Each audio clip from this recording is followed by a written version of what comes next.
Good afternoon or good evening, depending on where you might be. My name is Kevin Michael Grace, and this is the KMG show for Friday, August the 6th, 2021. I'm going to talk about Hungary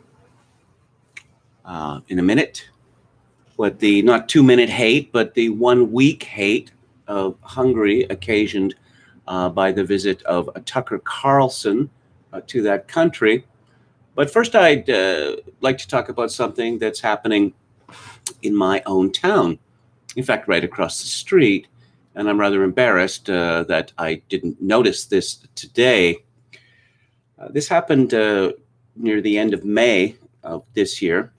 There is a restaurant, kitty corner, as they say, from where I am. It's called White Spot. It's part of a Western Canadian chain that started in Vancouver.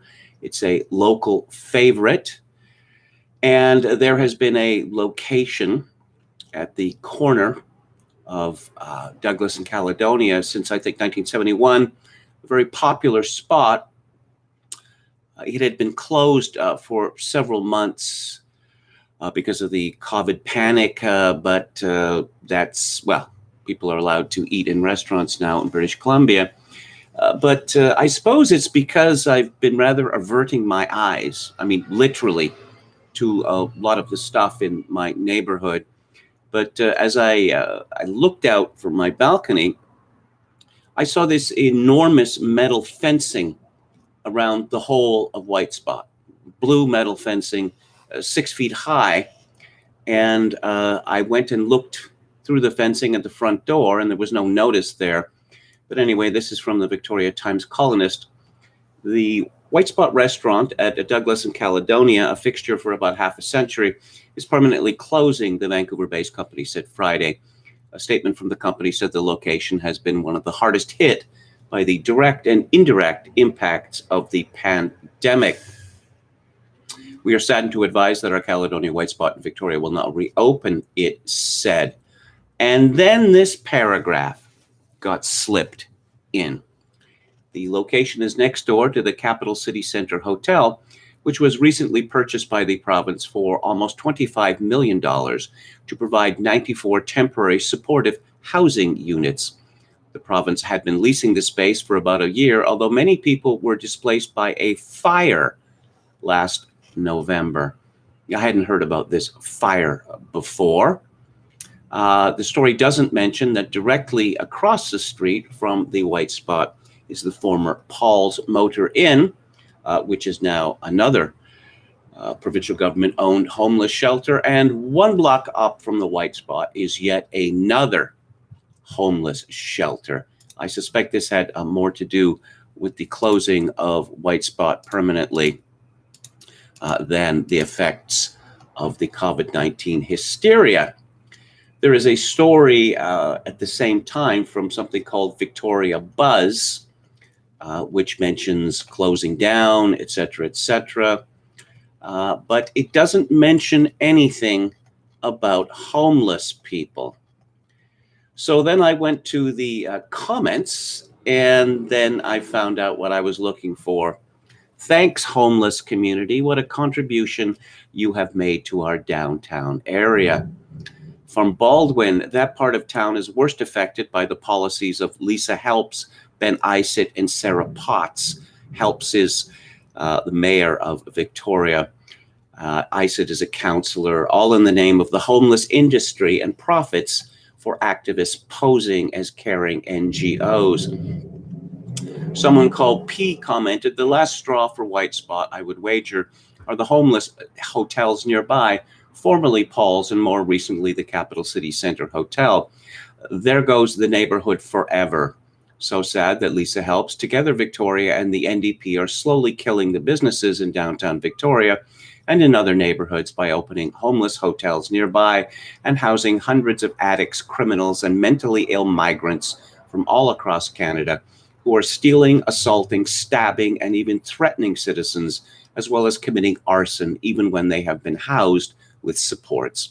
The citizens of Victoria have been betrayed by their elected officials, just so these officials can make a name for themselves within the homeless industry. Another comment, All these elected officials have much to answer for to the citizens of Victoria. They have turned our once beautiful little tourist city into a dangerous slum similar to Seattle. Election time cannot come soon enough. Someone called Nereus commented, sad to see it close after so many years. However, they are now surrounded by hotels for the homeless. I suspect their regular customers dried up. Their goose was cooked. Hudson's Bay is gone. Paul's now white spot. Talk about your city in decay. Sad to see things end like this. Hard times for many. Stand Down commented, I guess they know normal people aren't going to enter a war zone for a bite to eat. Best to call it quits now.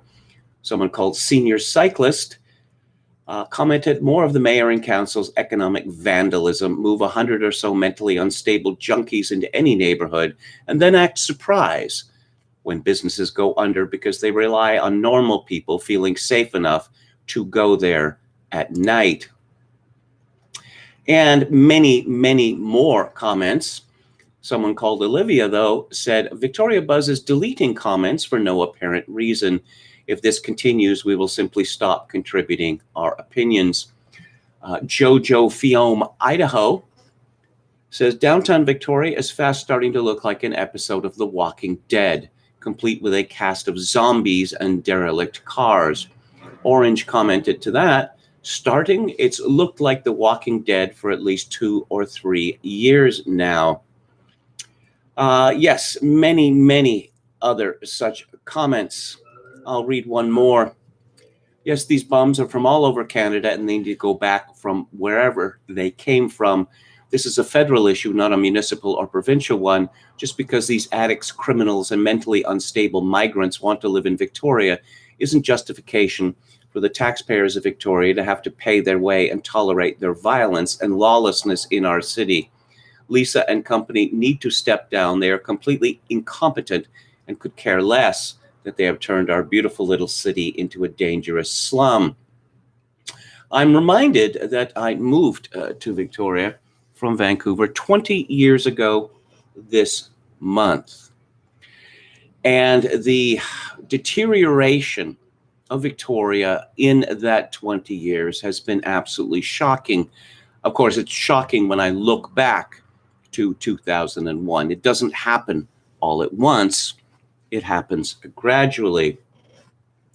I'm reminded of what happened in Vancouver, that city as well decided to be extra nice to homeless people and junkies and criminals.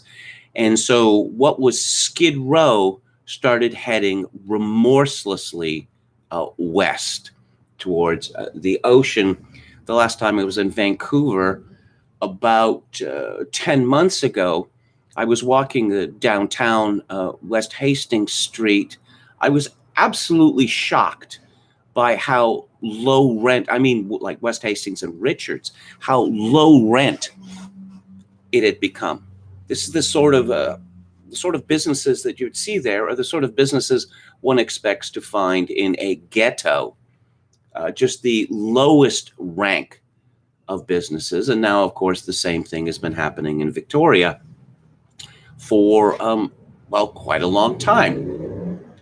Now, James Q. Wilson spoke of the broken windows effect, and I see that all over Victoria, not just downtown, most particularly in people walking their dogs and their dogs defecating on the street and then just walking on by because it's not their responsibility to clean up after their animals. And walking in the downtown Victoria area, not just in the war zone that I live in, but going, a mile in any direction now, one has to look out for dog merds on the street.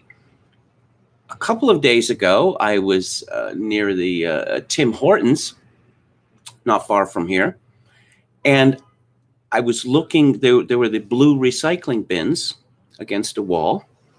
This was facing the street, you understand. And I thought, no, what is it? No, is a man pissing against the recycling bins? And he was. And I walked by him and I thought, yes, a rubby. He wasn't a rubby. He was a young man who had a bicycle, which was just around the corner. He was dressed in expensive, sporty clothes.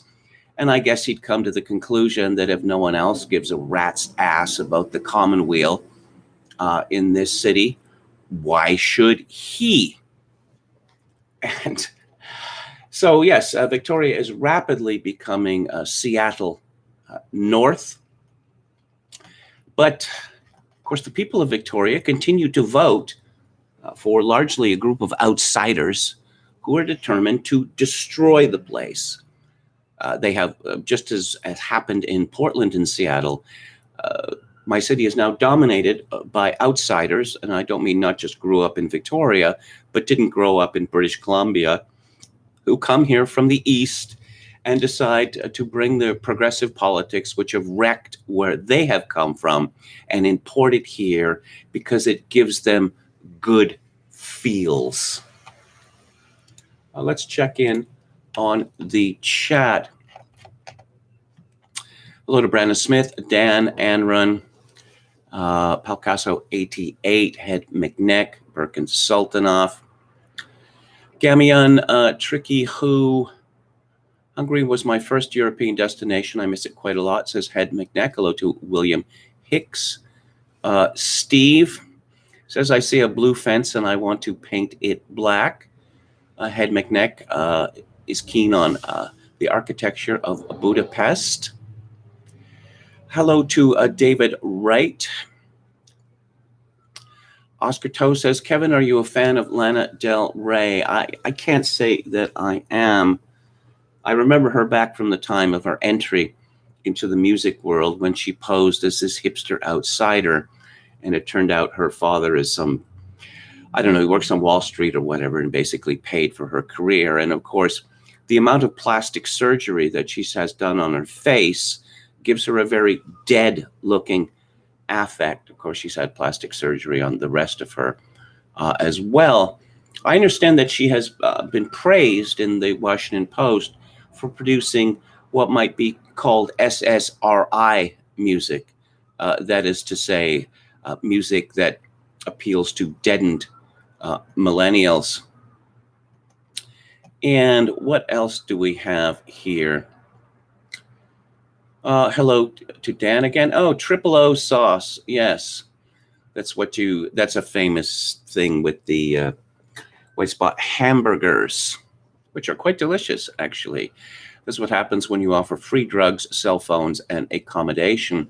Well, you know, last night I was having a cigarette in the parking lot of this hotel, and it was very, very windy indeed. It gets very windy here. And there was a man trying vainly to light his cigarette. Eventually, he pulled out his jacket like this and did it like this and got it lit. I was rather surprised. So I started talking to him, and it turns out that his situation is very different. Very similar to mine. And then, of course, we started talking about the homeless people, and he became quite angry. He mentioned the amount that he pays every month to live here. And of course, the people across the street are living there for free. And when I mentioned to him that the government of Canada provides free, top quality heroin to them, he became almost enraged, telling me that he was working 2 jobs in order to buy his accommodation, which he could barely afford. And he said, why don't we just become heroin addicts and then everything will be laid on for free. Let's see. Someone, Oscar Toe says, LOL, that pissing guy is killing me. He has given up on society. Victoria's transformation into Little San Francisco is almost complete, says Dan. William Hicks says, Kevin, at least you can get a nice cup of coffee at Tim Hortons and a chocolate dip. Well, I avoid Tim Hortons to the extent that I can. You know, Canadians, when asked about Canadian culture, they will typically say hockey. Hockey is the NHL is an American company. And the last time a Canadian team won the Stanley Cup was in 1994? Something like that. And Tim Hortons is owned by a Brazilian hedge fund now. So there is nothing Canadian about it at all. Joecan666 says they have outsourced trash can emptying in New York City to some scam charity that hires bums and ex-cons to empty them.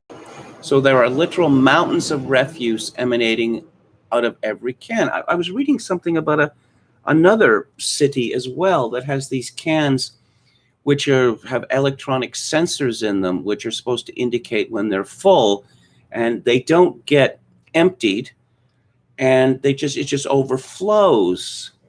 You know, when a city can no longer collect trash, it has pretty much come to the end of the line.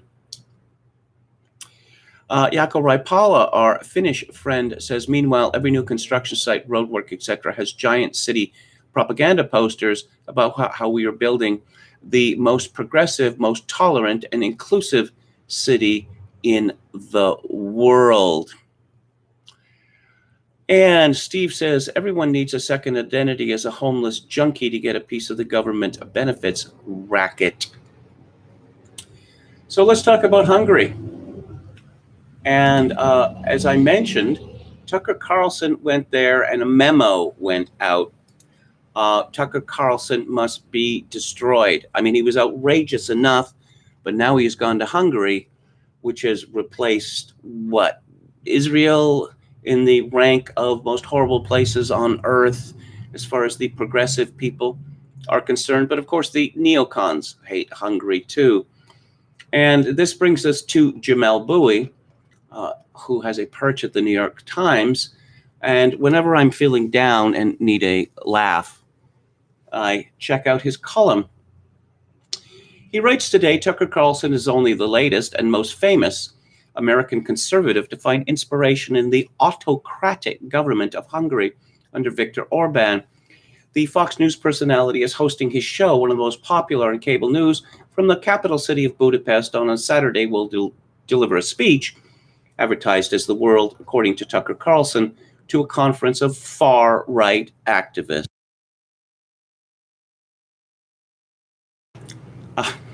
Far-right to Jamel Bouie means anyone to the right of what? Liz Cheney. To critics, note the weasel words here. To critics, Orban's Hungary is corrupt, repressive, and authoritarian, a place where democracy is little more than window dressing, and the state exists to plunder the public on behalf of a tiny ruling elite. To Carlson, it's a model for the United States, a showcase for his anti-immigrant policies and reactionary cultural politics. Oh, they're mean to the gays there. No gay propaganda in schools, no trans propaganda in schools.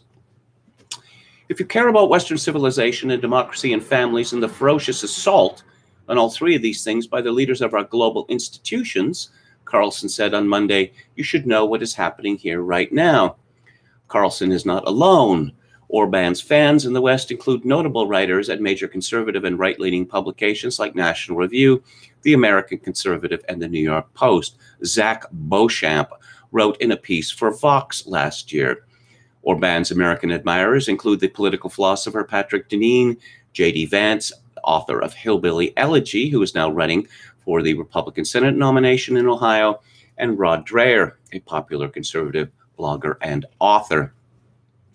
Which is the only power capable of standing up to woke capitalists, as well as these illiberal leftists in academia, media, sports, cultural institutions, and other places? The state, Dreher wrote Wednesday. This is why American conservatives ought to be beating a path to Hungary. At this point, students of American political history, and specifically students with a working knowledge of the history of the conservative movement, will recognize something familiar about this story. Here we have prominent conservative writers and intellectuals using their platforms to support or endorse regimes whose politics and policies align with their preoccupations, even as the values of those regimes stand in direct opposition to the ideals of American. Foremost ideals of American democracy is the corruption of the young. Bouie continues, we've seen this before, many times in fact.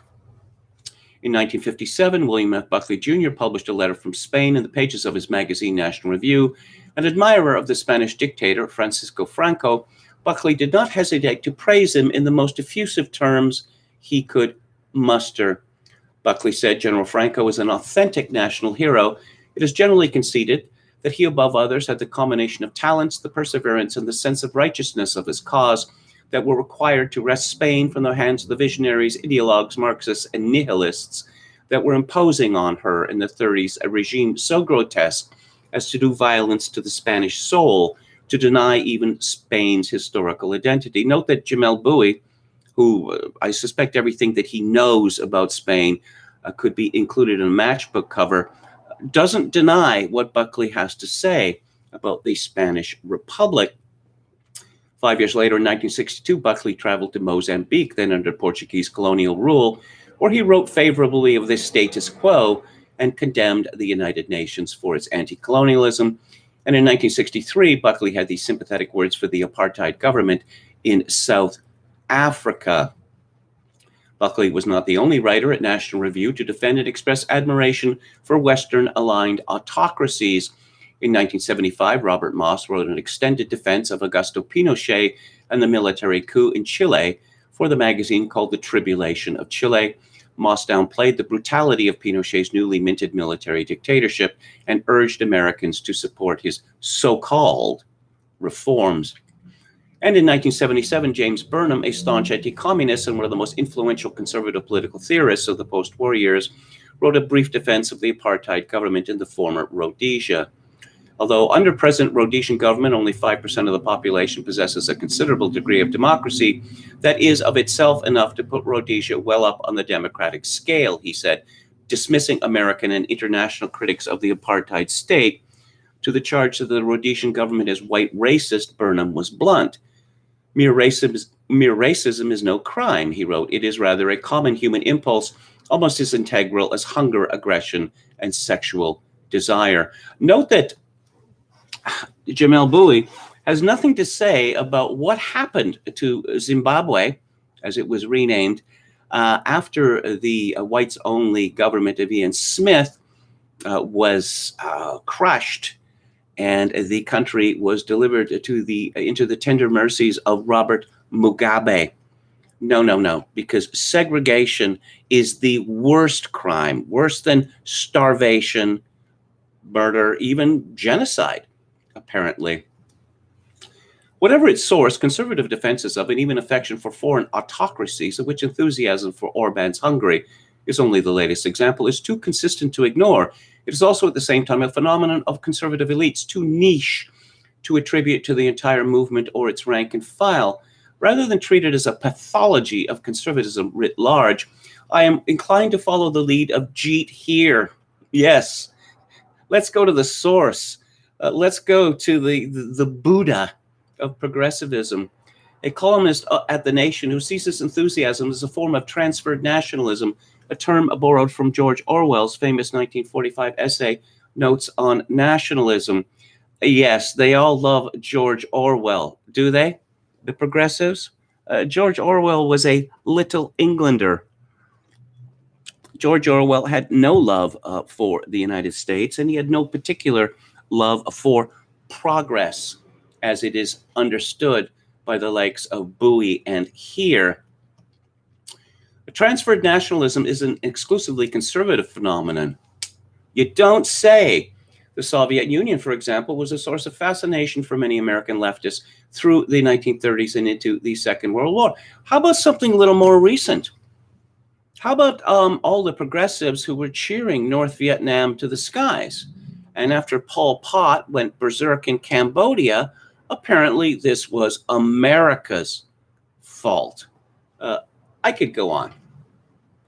But at this moment in American life, it's conservatives who have set their sights abroad. Parts of the movement have even adopted a kind of anti-Americanism, a contempt for the United States as it exists. Oh, we're in David Frum territory here. These conservatives still call themselves patriots and disdain their opponents as traitors, but theirs is an abstract loyalty to an idealized country. No, it is not. It is a real loyalty to a real country. The United States, these conservatives say, is not an idea. I mean, the self-realization of people like Jamel Bowie is zero. They actually believe that America is an idea, a proposition, a nation, not something which exists in space and time. And sooner or later, the conservatives who hail Hungary under Orban as an attractive alternative to the United States will see that their vision of that country is as false as their image of this one is. The fact that some conservatives actually are against permanent revolution makes them traitors, according to Jamel Bowie and that ilk. Oh, and here Anne Applebaum steps up to the plate.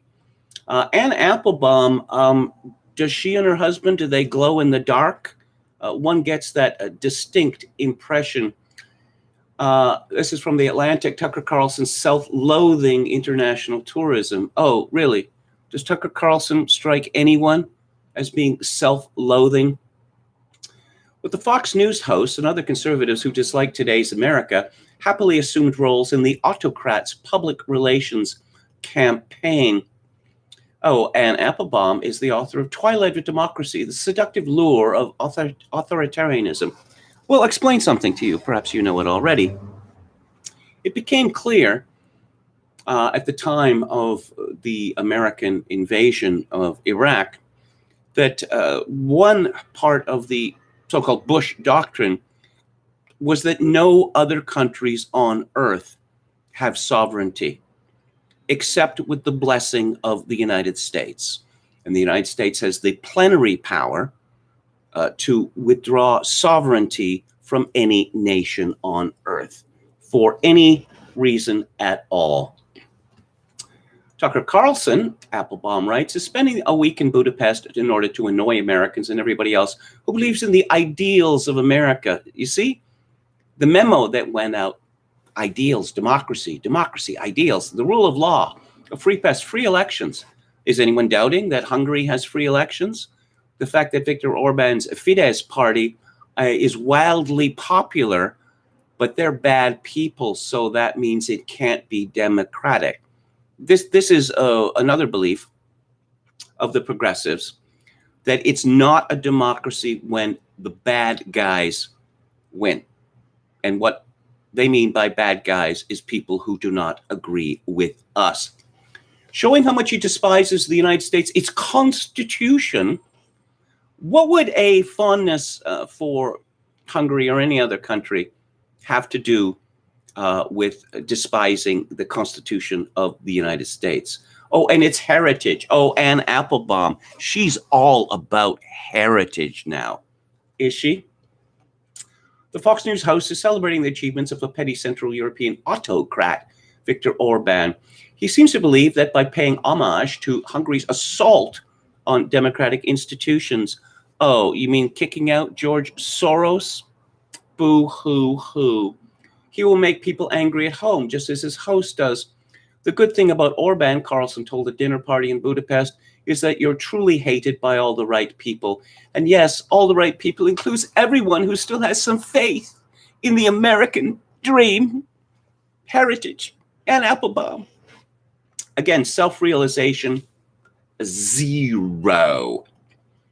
Carlson is not the first Western commentator to indulge in this particular form of self-loathing international tourism, just as Hungary now sponsors English language think tanks designed to promote Orban's illiberal ideas. So did the Soviet Union once create phony institutes for peace designed to promote Soviet communism.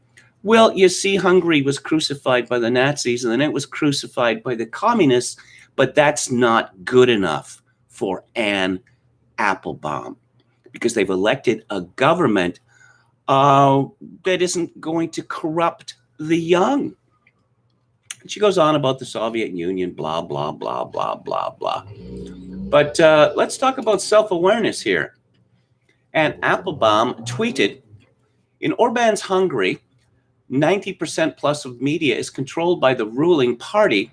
Businesses are physically and legally harassed if they don't toe the party line or if someone wants them cheap. Elections are manipulated. Party leaders are mysteriously rich. Again, is Anne Applebaum really this stupid? Is she really This deluded? Because everything she says could be said of the United States. Party leaders are mysteriously rich. How rich are the Clintons? Big businessmen, are they? How rich is Barack Obama? Because you may have seen talk that he could become the first billionaire ex-president. Barack Obama, a talented businessman. How do the Clintons and Barack Obama get to be so rich? Bribes, post facto bribes. Media controlled by the ruling party. Who owns the Atlantic? Why, that would be Steve Jobs' widow, wouldn't it? Businesses are physically and legally harassed if they don't toe the party line. Bake the cake, bigot. Or if someone wants them cheap. You mean like the buying up of America corporate real estate by BlackRock and the like? Again, David Frum tweets, I visited Hungary in 2016 again and again, and I witnessed a gesture I thought had vanished from Europe forever. People turning their heads to check who was listening before they leant forward to whisper what they had to say. They feared for their jobs, not their lives, but of course, in America, people never self-censor themselves because they fear for their jobs. Is he kidding? I suspect that the reason that these people in Hungary turned their heads because they were afraid that David Frum was overhearing them. Rod Dreher, well, these are strange times, and I find myself on the same side as Rod Dreher, which is an odd position for me to be in. He is in Budapest as well, and he's had several pieces on this.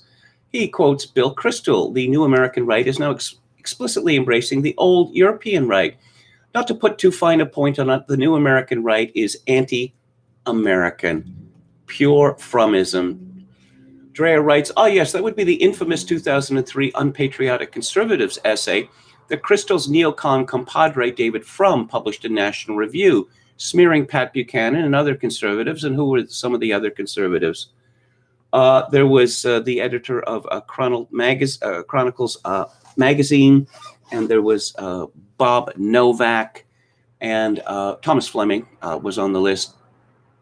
Yes, they're unpatriotic conservatives because they don't believe in blowing to bits hapless Muslims in the Middle East. That's what makes them unpatriotic, according to David Frum. Frum concluded in the essay, they began by hating the neoconservatives. They came to hate their party and this president. They have finished by hating their country. War is a great clarifier. It forces people to take sides. The paleoconservatives have chosen, and the rest of us must choose too. In a time of danger, they have turned their backs on their country. Now we turn their backs on them. David Frum helped to lie America into a disastrous war, and yet a multi-billionaire's widow continues to employ him at the Atlantic. Yes, the system works. Dreher continues, I reread the essay, and I must say that many of the things that Frum dug up about the paleocons and the things they believe are things I find objectionable even today. But you know what Pat Buchanan, Bob Novak, and Sam Francis, for all their faults, did not do? Use their rhetorical gifts to lead this country into a catastrophic war that destroyed the Middle East. What a weird smear. Does Kristol call American leftists who oppose everything he stands for anti-American? What is he getting at here? It sounds so canned and desperate. Is anybody really moved by an older man calling a younger man anti-American because he goes to a NATO country, an American ally, and speaks well of it? Isn't that, nuts? This really is a telling moment. I never was a believer in Trump, Dreher writes, but I certainly wasn't a believer either in the pre-Trump GOP establishment. One big reason we got Donald Trump was because of their failures. If we get an American version of Viktor Orban, it will be in large part because the Republicans, including Donald Trump, failed to secure the border. The Republicans, including Donald Trump, did very little to stop the illiberal leftist march through institutions. The Republicans, including Donald Trump, delivered tax cuts for the rich, but not very much for the rest of us. The Republicans, including Donald Trump, talked a lot, but in the end don't have much to show for it. Well, Donald Trump pretty much did secure the border. as far as his ability to stop the illiberal leftist march through institutions, yes, it's not as if Donald Trump could have waved a magic wand and said, all you lunatics at Yale, Harvard, Princeton, or whatever are fired. No, he's not really in a position to say that. Jay Nordlinger, who must surely be one of the most untalented men ever to get a permanent perch at Conservatism Inc., tweeted, on the American right, there's a struggle between the illiberals, call them the Orbanistas or the Eurostyle rightists, and the remaining clinging Reagan conservatives. Oh, poor Ronald Reagan. Oh, his legacy is squandered. Ronald Reagan won the Cold War, and the Soviet Union disbanded in 1991, which is when the conservative movement should have disbanded. I could point out that Ronald Reagan not only blew up the budget, the era of big government, it reached its biggest under Ronald Reagan. And of course, he was responsible for the acceptance of the Mariel boat lift, if not now when, and of course for the catastrophic amnesty of 1986. Dreher writes, Ronald Reagan left office 32 years ago. This would be someone lamenting Democrats of 1977 abandoning FDR's legacy. The world has changed massively since Reagan's era. I will not put down Ronald Reagan, who was the right man for his time. But come on, what have the Reagan conservatives conserved? Again, conservatives have been routed, even as we have held national political power for much of the past 3 decades. Oh, by the way, did you know that after the demonic owner, James, Alefantis, of a Comet Ping Pong and other pizza places, Best of Pizza in Washington, D.C., was outed for his comments on Instagram sexualizing babies? I'm not talking about young men. I'm not talking about teenagers. I'm talking about babies. And that a Comet Ping Pong was a dungeon-style establishment in which bring the whole family, because children love dungeons. They love black and muted colors. David Frum made a point of boasting about how he had taken his daughter to Comet Ping Pong. How about that? Huh? That's American idealism at its finest. Josh Barrow of Forbes wrote, this is the adorable thing about Europe, all these little countries that are like, look at me, I have pretty high GDP per capita, and then nobody actually owns a machine that makes clothing dry. It's so cute.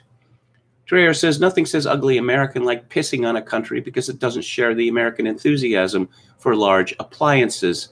Do you know that even in wealthy Western Europe, refrigerators are generally much smaller than American ones? Matthew Iglesias tweeted, one of the many oddities of conservative Hungary mania is that West Virginia has even fewer immigrants than Hungary. And while it is poor for a region of the United States of America, it is much richer than Hungary. That is, if one were to write a definitive essay of deranged apples and orange comparisons, yeah, that would be there.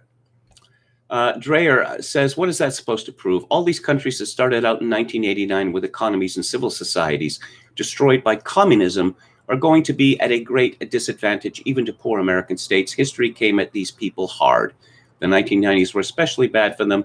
And when Orban was elected in 2010, he had to deal with an economy that had been badly damaged by his corrupt socialist predecessor. I'm glad to see that there is a pushback to the likes of the Never Trumpers and the progressives. Responding to the David Frum tweet about people whispering because they're afraid of Viktor Orban, Ilya Shapiro responded, when was the last time you visited America, David? I wrote some years ago that I think that it has been decades since David Frum was ever in the company of someone who earned less than, $150,000 a year. He is the bubble man par excellence. Robert Schmad in the Washington Examiner, which was, well, it was once a very fiercely never Trump organ, as a piece on privatized authoritarianism. Tucker Carlson's recent visit to Hungary, a nation that has established itself as a bulwark of national populism and Christian traditionalism on the European continent, has sparked debate in conservative circles regarding the degree of authoritarianism present in Hungary and whether the United States is any better. And I don't want to go into this in any depth, but I'll just have to say that it is crushingly obvious that so much of the hatred of Viktor Orban's Hungary is the result of ethnic animus. Schmad writes, in the US, just 6 corporations control 90% of the media, and the liberal bias is palpable. If you can't swallow that last statement, then think back to when the then President Donald Trump began suggesting, accurately as it turns out, that COVID-19 may have leaked from a Chinese lab. Journalists lost their mind in their eagerness to show that anything Trump said was wrong, as they did many times during his presidency. And let's look at Hungary. Hungary is it's a pretty small country, actually. Let's see, 93,000 kilometers, and its gross domestic product per capita nominal is $15,400 a year. Let's compare it to Ukraine, which is beloved by the progressives. And Donald Trump was so mean to the Ukraine. And of course, Joe Biden, who has a personal and business reasons for being close to the Ukraine, and demanded the firing of the state prosecutor who was investigating his crackhead incestuous son, Hunter Biden, and he was fired. Let's take a look at the Ukraine. The Ukraine is a rather large country, actually, compared to Hungary. It is 603,000 kilometers. It has enormous agricultural and mineral wealth. What's the GDP per capita in the Ukraine? $3,881 a year. You want to talk about corruption?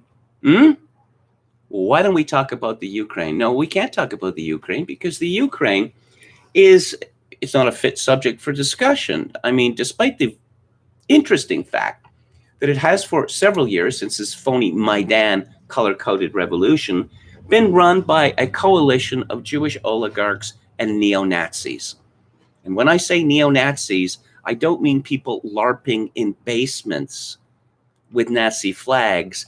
I mean armed brigade.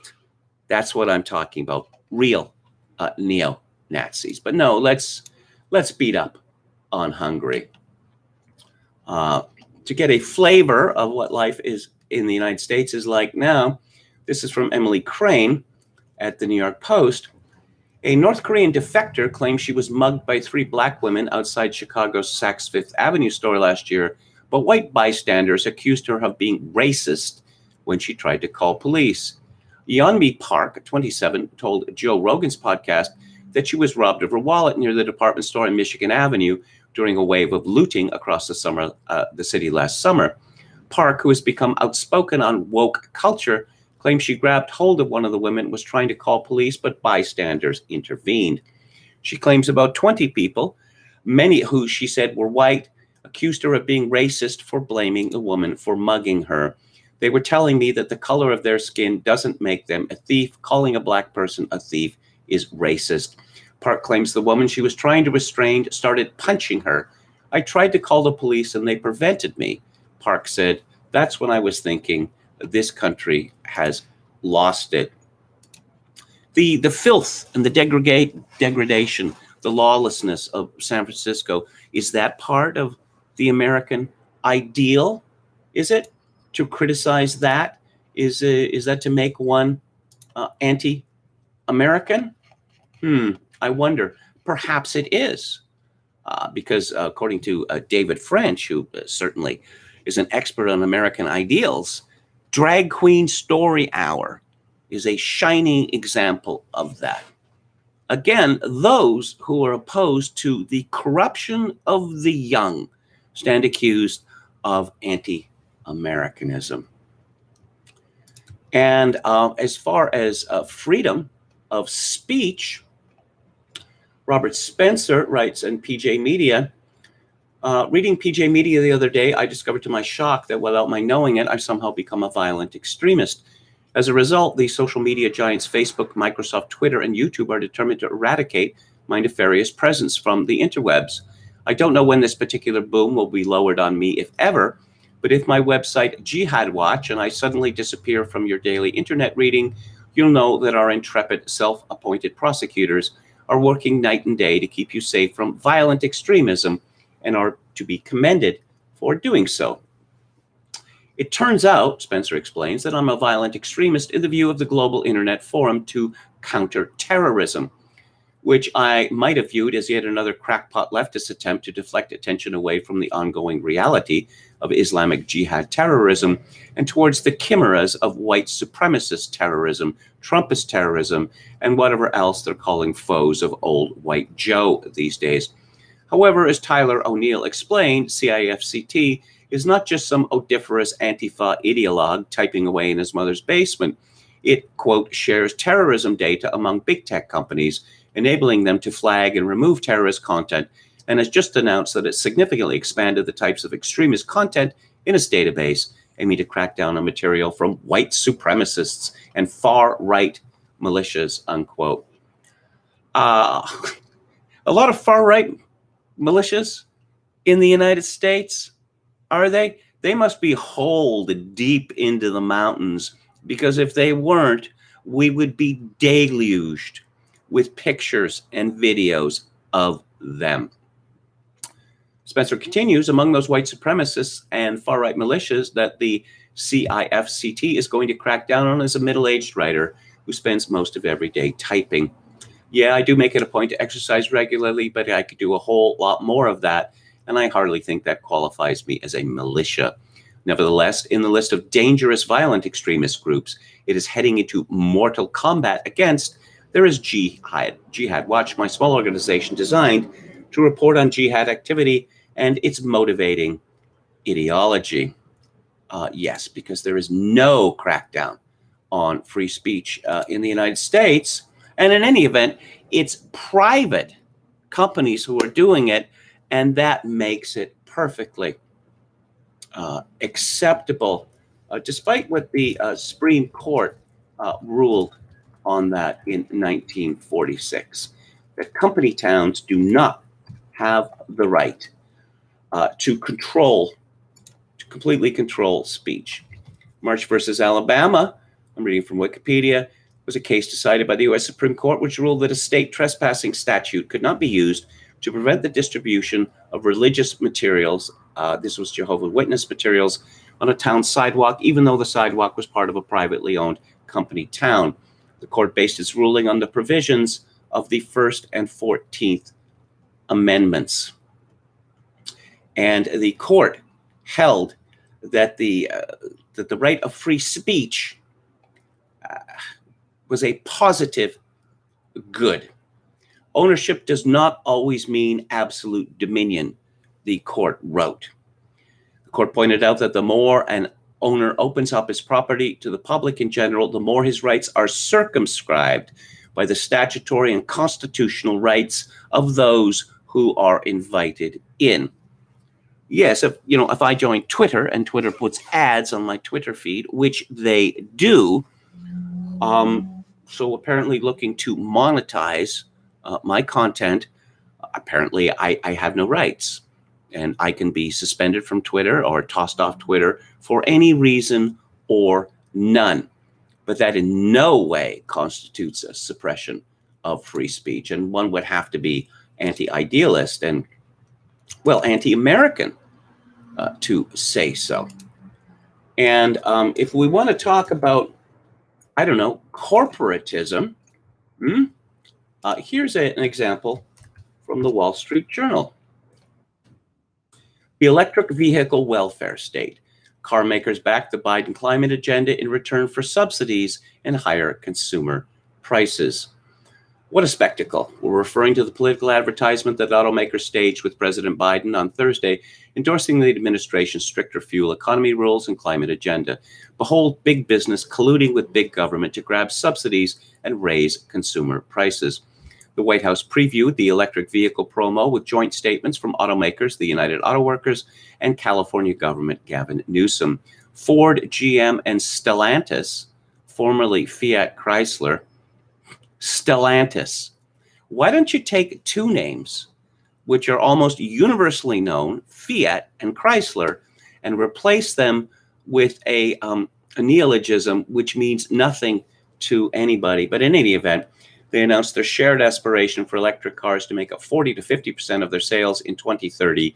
EVs make up a mere 3% of current U.S. sales, and most are Teslas. BMW, Ford, Honda, Volkswagen, and Volvo seconded the need for bold action from our partners in the federal government. Politicians as partners, the five automakers previously struck a deal with California to reduce their greenhouse gas emissions after the Trump administration eased the Obama corporate average fuel economy CAFE standards. Yes, let's condemn Hungary for corporatism, which of course in no way exists in the United States. But let's go back to the chat. I tried one of Kevin's recommended Go, and it was pretty good, says Glibmedu. Well, I'm glad you liked it. Go is about a bunch of young people. Well, I guess they'd be Gen X, late Gen X, who have misadventures in Las Vegas. Very funny movie. Oscar Toe, it is extremely wild, that movie. What's the title of the book you ghost wrote, says Pulp Casso 88. Sorry, I'm sworn to secrecy on that. What else do we have here? It was not that great of a movie, and I do like strange movies like Gothic. That's a reference to, I don't know. How can Brits leave eggs out, but in U.S. you have to refrigerate? Did the COVID scientists declare this? Says Oscar Toe. Well, I guess they eat the eggs pretty quickly. Enron says, I can see why you didn't get Under the Silver Lake, strange, flawed movie with a handful of good scenes. Kevin had some issues with it in his review yesterday. I should mention there was an actor in it. Topher Grace is in it, and I didn't recognize him. And I was rather shocked to find out that it was him. But there's an actor in it, a character actor, who I'm quite fond of. He plays one of the super elite in the movie. And hang on, just let me find his name here. You might remember him. Don McManus is his name. I really quite like him. He played the priest in Autofocus, Paul Schrader's movie Autofocus. And of course, he, in the Seinfeld episode, The Race, he is the fellow who got beaten by Jerry Seinfeld in a race, back in high school, I think. And he always believed that Jerry cheated. So he arranges a rerun of the race. And of course, Jerry is dating a woman who looks like Lois Lane. So we have lots of Superman references. And, let's see, there's a backfire from a car, which sounds, like a shot from a firing, to start the race. And so Jerry starts first, gets a huge lead and wins the race. And Don McManus, or Duncan, is infuriated all over again. Overall, I like Orban, but this article by James Kirchick, reposted at American Renaissance, is a little puzzling. James Kirchick? If James Kirchick told me that the sun rises in the east,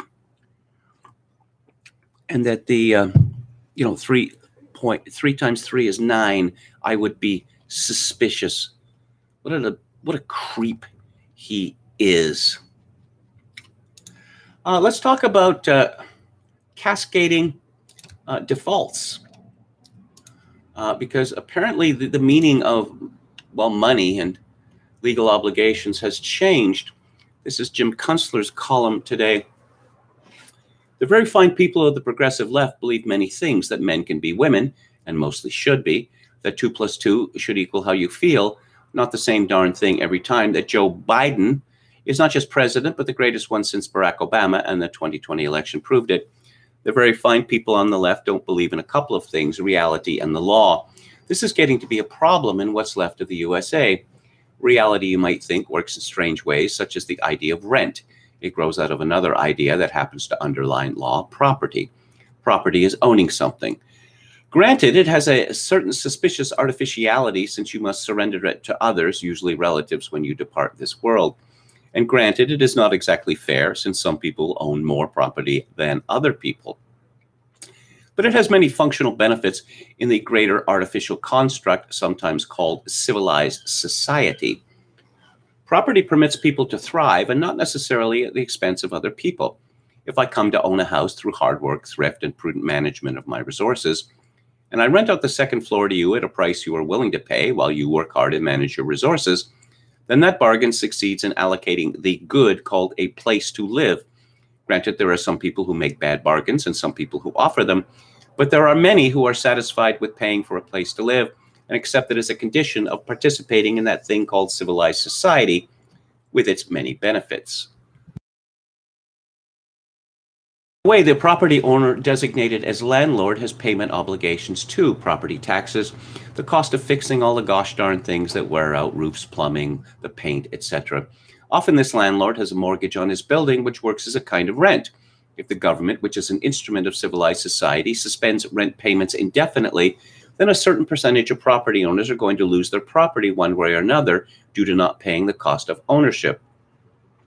As that occurs, a chain of non-payments begins to disrupt the whole system by which the good called a place to live is allocated, and then fewer people have a place to live, which renders them homeless.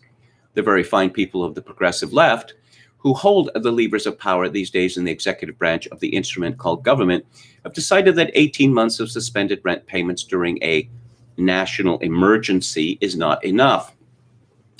Now, it happens that the branch called the Supreme Court decided otherwise in June, but the very fine fellow Joe Biden, purported to be leader of the very fine people of the progressive left who run things, has decided to nullify the judgment of the Supreme Court because, well, because he feels like it. And because who is going to stop him? Echo answers. Of course, the very fine people of the progressive left also believe in a new and pretty sexy idea, female-style sexy, actually, called modern monetary theory, or MMT. This theory states that the people in charge can borrow money to pay for anything that they want to make happen, and that the debt does not have to ever be paid back. One thing they might want to make happen is to bail out everyone involved in the rent moratorium fiasco: the renters burdened by accumulated non-payments, and then the broke landlords, and gosh, even the holders of the mortgages that have been securitized, bundled, and sold as bonds to hedge funds, pension funds, and banks. MMT, therefore, will make everything right when the national emergency finally ends, and all concerned can just pick up where they left off before the emergency started and make a fresh start. This experiment is only partly played out. So far, borrowing trillions of dollars that will never have to be paid back hasn't hurt anybody. In other words, so far, so good. At some point, we may need to revisit exactly what we mean when we use the word debt. After all, it implies some kind of function, some relationship between borrowing and repayment. And if repayment is no longer required, then maybe this mechanism is not what we think it is. What could it be then? The very fine people might call it economic justice. But will that make it work? By which I mean continue to function. I guess we'll just have to see. Well, yes. Countries have defaulted on debt before. Peru, a well-known example. But, capitalism was, shall we say, reconfigured circa 2000 mostly by Alan Greenspan, that we used to have this thing called the business cycle, and the business cycle would lead to recessions. And Alan Greenspan, he also largely the author of Hedonics, which demonstrates that why is everything so expensive, more expensive, but it's not.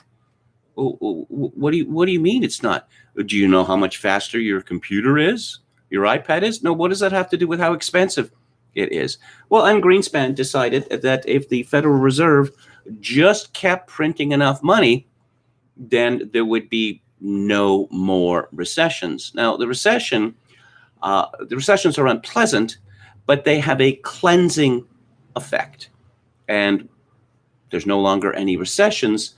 So what is to act on the tendency of, say, the financial system from becoming a monster, from going out of control? Well, nothing. Nah, nothing at all. I'm going to return, and I believe finally, to Hilaire Belloc's The Servile State. And just let me find the place here. Certain capitalists. See if that works. Yes, it does. And here we go. Certain capitalists own a number of rails, cars, etc. They put to work upon these certain proletarians, and the result is a certain total of economic values. Let the surplus value obtainable by the capitalists after the subsistence of the proletarians is provided for amount to £10,000 a year. We all know how a system of this sort is municipalized. A loan is raised, it bears interest, it is saddled with a sinking fund. Now, this loan is not really made in money, though the terms of it are in money. It is, at the end of a long string of exchanges, nothing more nor less than the loan of the cars, the rails, etc., by the capitalists to the municipality. And the capitalists require, before they will strike the bargain, a guarantee that the whole of their own profit shall be paid to them, together with a further yearly sum, which after a certain number of years shall represent the original value of the concern when they handed it over. These last additional sums are called the sinking fund. The continued payment of the old surplus values is called the interest.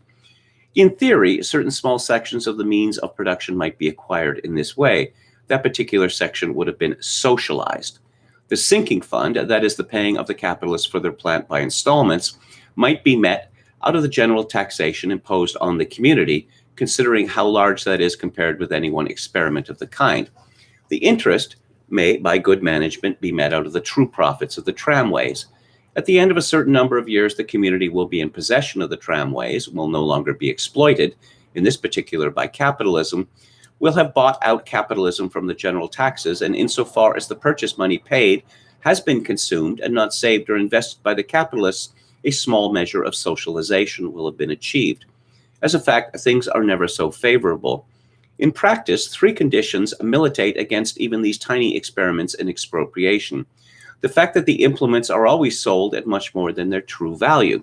The fact that the purchase includes non-productive things, and the fact that the rate of borrowing is much faster than the rate of repayment. These three adverse conditions lead in practice to nothing but the riveting of capitalism more securely round the body of the state. For what is it that is paid for when a tramway, for instance, is taken over? Is it the true capital loan, the actual plant, which is paid for, even at an exaggerated price? Far from it. Over and above the rails and the cars, there are all the commissions that have been made, all the champagne luncheons, all the lawyers' fees, all the compensations to this man and to that man, all the bribes. Nor does this exhaust the argument. Tramways represent a productive investment.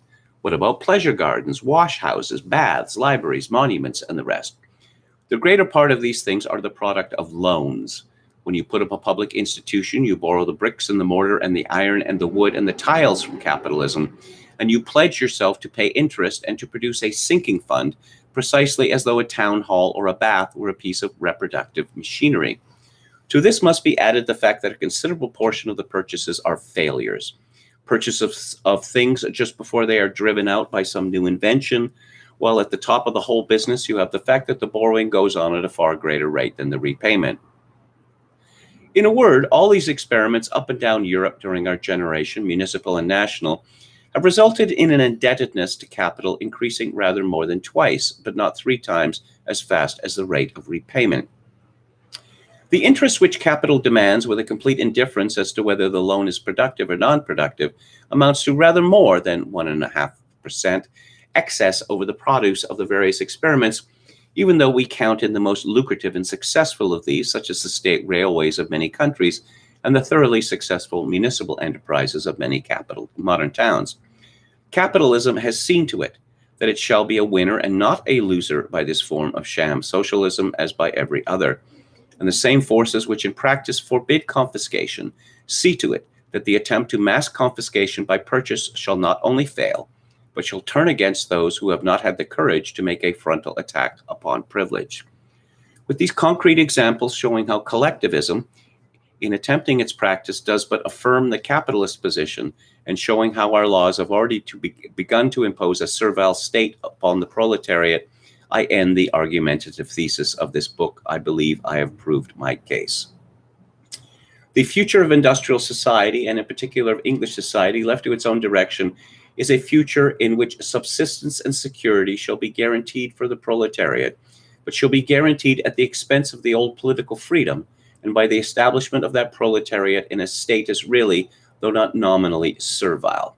At the same time, the owners will be guaranteed in their profits, and the whole machinery of production in the smoothness of its working, and that stability which has been lost under the capitalist phase of society will be found once more.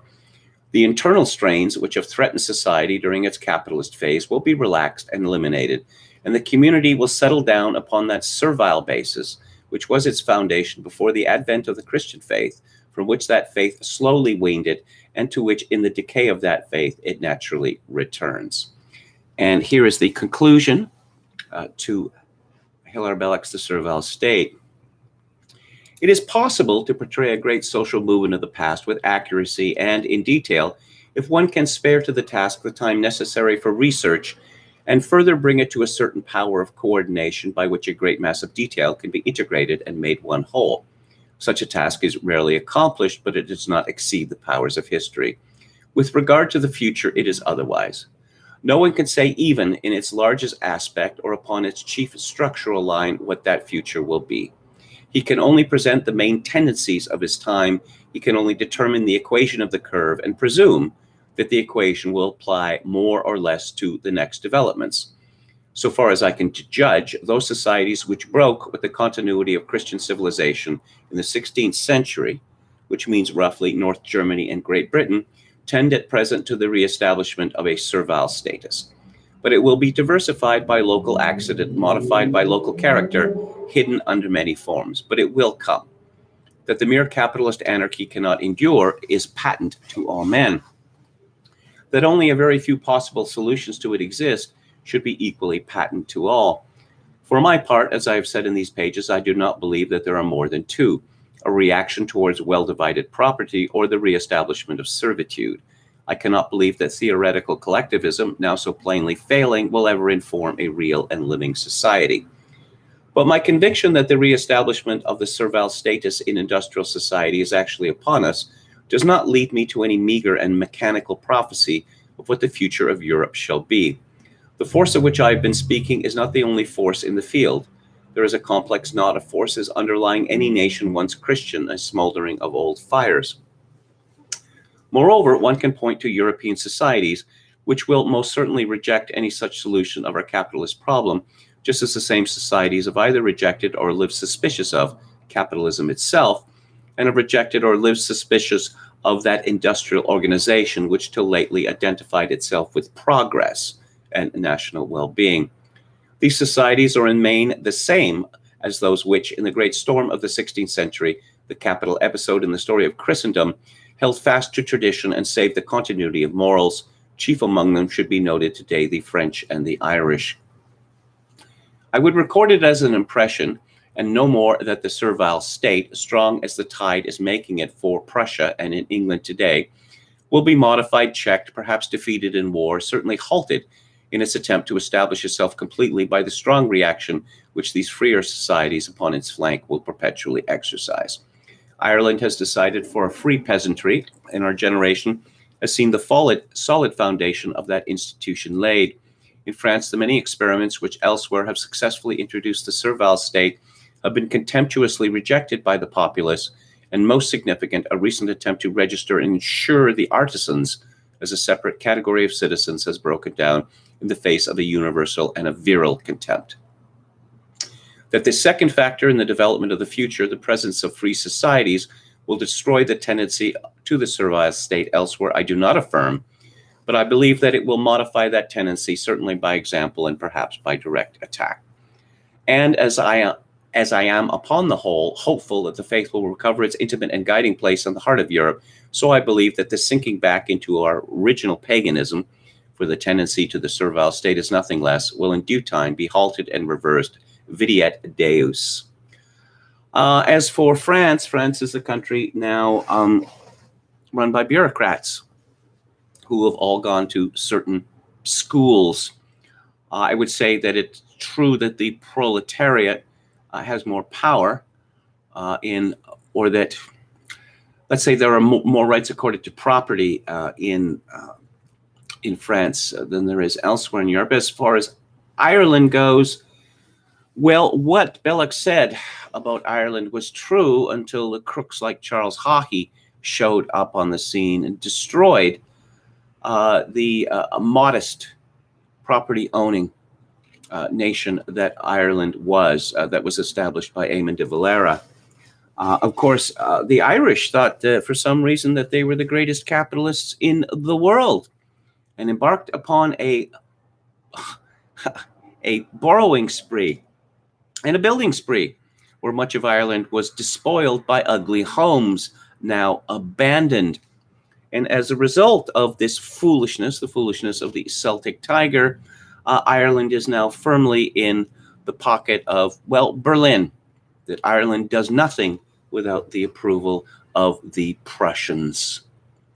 I'm going to start talking about a different book next week. And this was a suggestion from the chat. I can't remember the name, but thank you. This will be Joseph Tainter's The Collapse of Complex Societies. And let's return to the chat. Texas Feral Hog says, in response to Glib Bentley, wasn't Richard Wagner, a fierce anti-Semite? He was, although more technically than his personal life. The greatest conductors in Europe at the time, or in Germany at the time, were Jews, and Richard Wagner and his wife Cosima, who hated the Jews even more than Wagner did, was not about to accept substandard performances of Wagner's operas because they were insistent that a Jew was not going to perform them. Edward Richardson says, money is property. France has good property rights. They gave squatters power over private property owners.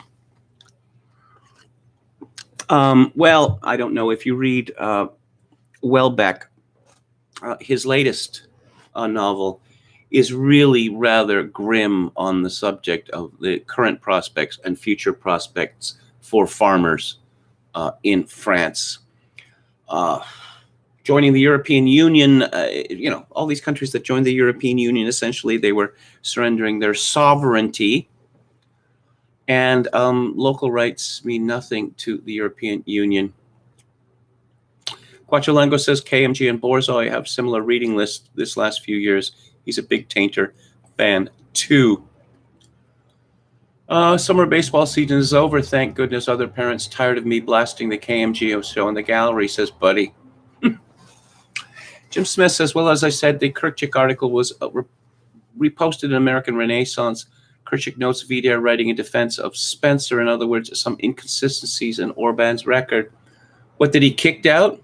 Richard Spencer? Orban ahead of the curve there, wouldn't you say? Texas Feral Hog says, I don't understand the Biden landlord issue. Local courts don't answer to Biden. Why wouldn't judges just ignore Biden administration, order derelict tenants to vacate, and request local police to remove them because they don't want to be arrested by the FBI acting on the behalf of Marilyn Garlick's Department of Justice? The Department of Justice is a law unto itself. The Department of Justice can do whatever it wants, including a 4-year-long coup attempt against Donald Trump. Just lying and lying and lying and lying. And I guess they got away with it. They got away with it. And I don't know. It seems to me that for any notion of justice to exist in the United States, the FBI would have to be disbanded and something new started, and the Department of Justice would have to be at the least transformed. But let's talk about something else here. Oh, yes. Let's talk about fantasy. Of course, this is idealism. It's idealism. This is from Citizen Free Press, from Breaking 911. This is Joe Biden, who is ostensibly the president of the United States. Not even during the Civil War did insurrectionists breach the Capitol of the United States of America, the citadel of our democracy. Not even then, but on January the 6th, 2021, they did. Insurrectionists. It wasn't dissent, he said. It was insurrection. It was riot and mayhem. It was radical and chaotic. It was unconstitutional. And maybe most important, it was fundamentally un-American. Of course, Black Lives Matter laying waste to large portions of America. That is a protest for justice. That is in no way anti-American. Antifa continually burning Portland. Well, that's a quest for justice as well. Biden said the tragedy of that day deserves the truth above all else. We cannot allow history to be rewritten. We cannot allow the heroism of these officers to be forgotten. Yes, shooting an unarmed woman. How very heroic. And the fact that this officer's name is not known, when every officer in civilian police forces in the United States who kills a black man, his identity is known, is revealed within hours. Well, that's different, isn't it? Because it would seem that Ashley Babbitt, well, she was a white woman, we know that, but it would seem that she was killed by a black police officer. This is from Al Jazeera. January 6th, a violent attempt by terrorists to hold power. Did they bring weapons with them? No, they did not. Did they build barricades? No, they did not. Did they repel attacks on their occupation, so-called, of the Capitol building? No, they did not. Look, what we're dealing with here, and I'm sure it's obvious to all of you, is it's a takeover. It's a takeover of the United States. That if you voted for Trump, that means you're in favor of violent insurrection, which makes you a domestic terrorist. Therefore, you have no rights and must be dealt with accordingly. I'm going to talk a little bit about my own country here. I think I mentioned on Twitter the other day that I don't think that Canada is going to survive until 2030. All sorts of reasons why. But this country has no reason to exist. It has no raison d'etre anymore. It is only entropy that is holding it together.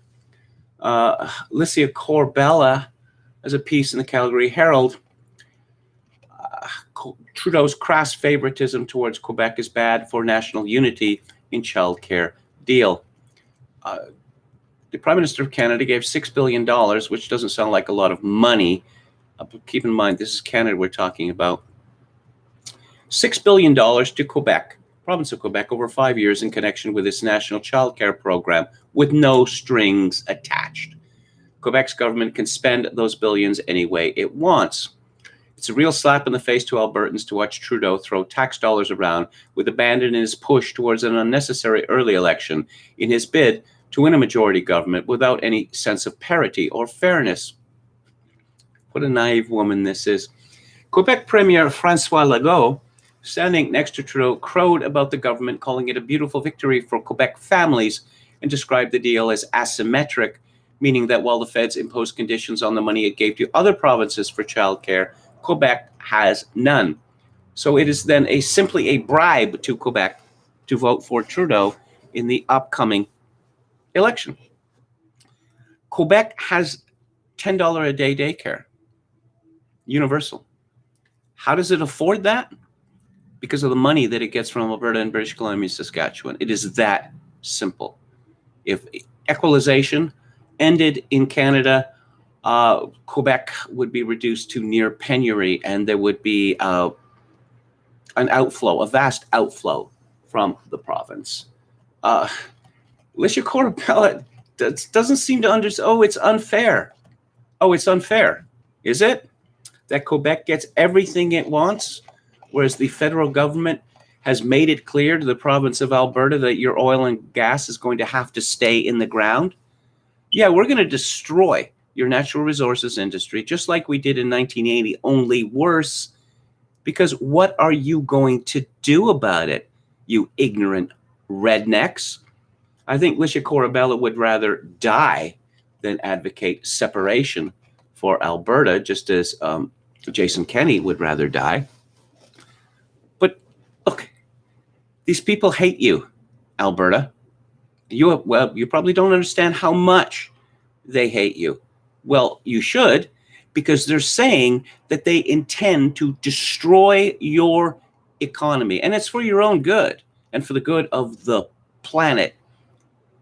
That Alberta's wealth, due to natural resources, it sticks in the craw of central Canada. It's unfair. It shouldn't exist. How dare they have oil and gas? So we're going to make it so they can't extract it. And if they don't like it, they can go hang.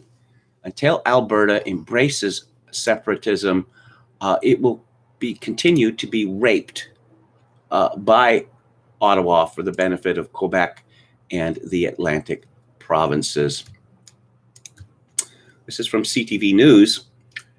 Sarah Turnbull, majority of Canadians support mandatory vaccinations. Nano survey. Yes, more manufacturing consent from Canada's pollsters. You know, the Canadian news media has pretty much given up both reporting and commentary.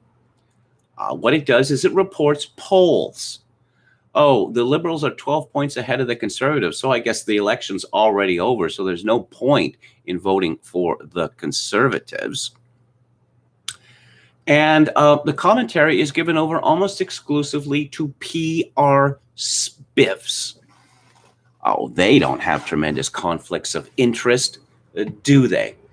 But the Canadian media is extraordinarily lazy.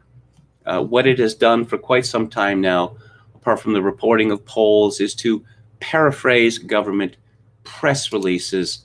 It's all meta. Who's up? Who's down? Let's not talk about policies. No, because that might require some thinking. There is a piece at Apex Notes, a Substack. There is no such thing as a private company. Libertarians be damned. Well, yes, if the government can say that there's no such thing as free association and they're going to force this on all businesses, in what sense have these companies not been nationalized by the government? Apex writes, once we cease operating under the delusion of equating privacy with individual autonomy, one quickly understands that a company by necessity operates in the public sphere. In a very real sense, there is no such thing as a private company, and one rapidly realizes that no, companies cannot simply do as they wish because they are private institutions. The realm of commerce is fundamentally different from the realm of domestic life. While the public sphere is in the open realm of shared norms, politics, employment, etc., the private sphere is in the intimate realm of the domestic and the home. These spheres are defined by both an orientation towards the broader society as well by geographic differences. Here we have a substantive and meaningful notion of private. There are zones, physical regions, or particular relationships and or institutions that cannot be invaded because they are social goods. In Poe versus Ullman, state enforcement of bans on the use of contraceptives were seen as necessitating enforcement that would violate the sanctity of the marital bedroom. The marital bedroom was understood as a private zone that could not be invaded without compromising a social good, more valuable than preventing contraceptive usage. In Griswold versus Connecticut, the Supreme Court upheld the right on the same grounds. Marriage and the zonal privacy of the home were cited as being such serious moral goods that state intervention would harm them to an extent that makes such intervention unacceptable. It was only with Eisenstadt versus Baird that the Supreme Court institutionalized the utterly vague and meaningless voluntarist notion of privacy in place of the meaningful substantive notion that defined it previously. Quote, if the right of privacy means anything, it is the right of the individual, married or single, to be freed from unwarranted government intrusion in matters so fundamentally affecting a person as the decision to bear or beget a child. There is no answer to what the hell is that supposed to mean, because it is a meaningless concept. Every decision is a private matter. Individuals ultimately decide every matter in the recesses of their minds. Furthermore, and perhaps most damning, although the court claimed that the right to privacy protects decisions fundamentally affecting individuals, it nevertheless failed to distinguish between those fundamentally effective decisions protected by privacy from those important decisions that are not, such as the decision to engage in embezzlement, murder, or dog fighting. As Safranek summarizes well, consider the circularity of the court's liberalist justification. Because the due process right to liberty cannot protect every act of liberty, the court has attempted to limit this right to acts or decisions that are fundamental to self-definition. However, the court must deduce some criteria to distinguish those acts or decisions fundamental to self-definition from those that are not, because people dispute the acts they consider fundamental to their personhood. So we must understand that something is private, not when it has to do with an individual making a decision, but rather when it has to do with a particular zone that cannot be infringed upon without compromising some serious moral good. But only the state can infringe, right? That's the public-private thing, state corporation, right? No. First, the state is just whatever institution is currently the biggest kid on the block. The state is a formalized institution recognized by the people of a territory as being the legitimate sovereign of that territory. Rather than wondering where laws are coming from, the state exists to clarify the degrees of sovereignty. It exists to provide a place for people to turn when it isn't clear what the rules are. You can call yourself whatever you want, but if you are the final decision maker of the rules in the territory, you are functionally equivalent to a state. That a corporation cannot exist without being recognized by the state, perhaps paying taxes, filing regulatory forms, etc., is simply an extension of this. The biggest kid on the block makes the rules, whether that kid is the United States Congress or a future Tesla-ocracy on Mars. Second, the biggest kid on the block always decides by fiat what violence is okay and what violence is not. If Jeff Bezos became a kind of neo-feudal warlord in Silicon Valley as California's government collapses, he or Amazon would possess the monopoly on legitimate violence. Third, the claim that so-called private interactions are consensual while state interactions are not is nonsense. This relies on two facts. One, consensual contracts are entered into in a context that is not entirely consensual. And two, if one has no choices or alternatives, one's choice cannot be understood as truly consensual. Again, this is it's a much longer essay than that, but you can find it at apexnotes.substack.com.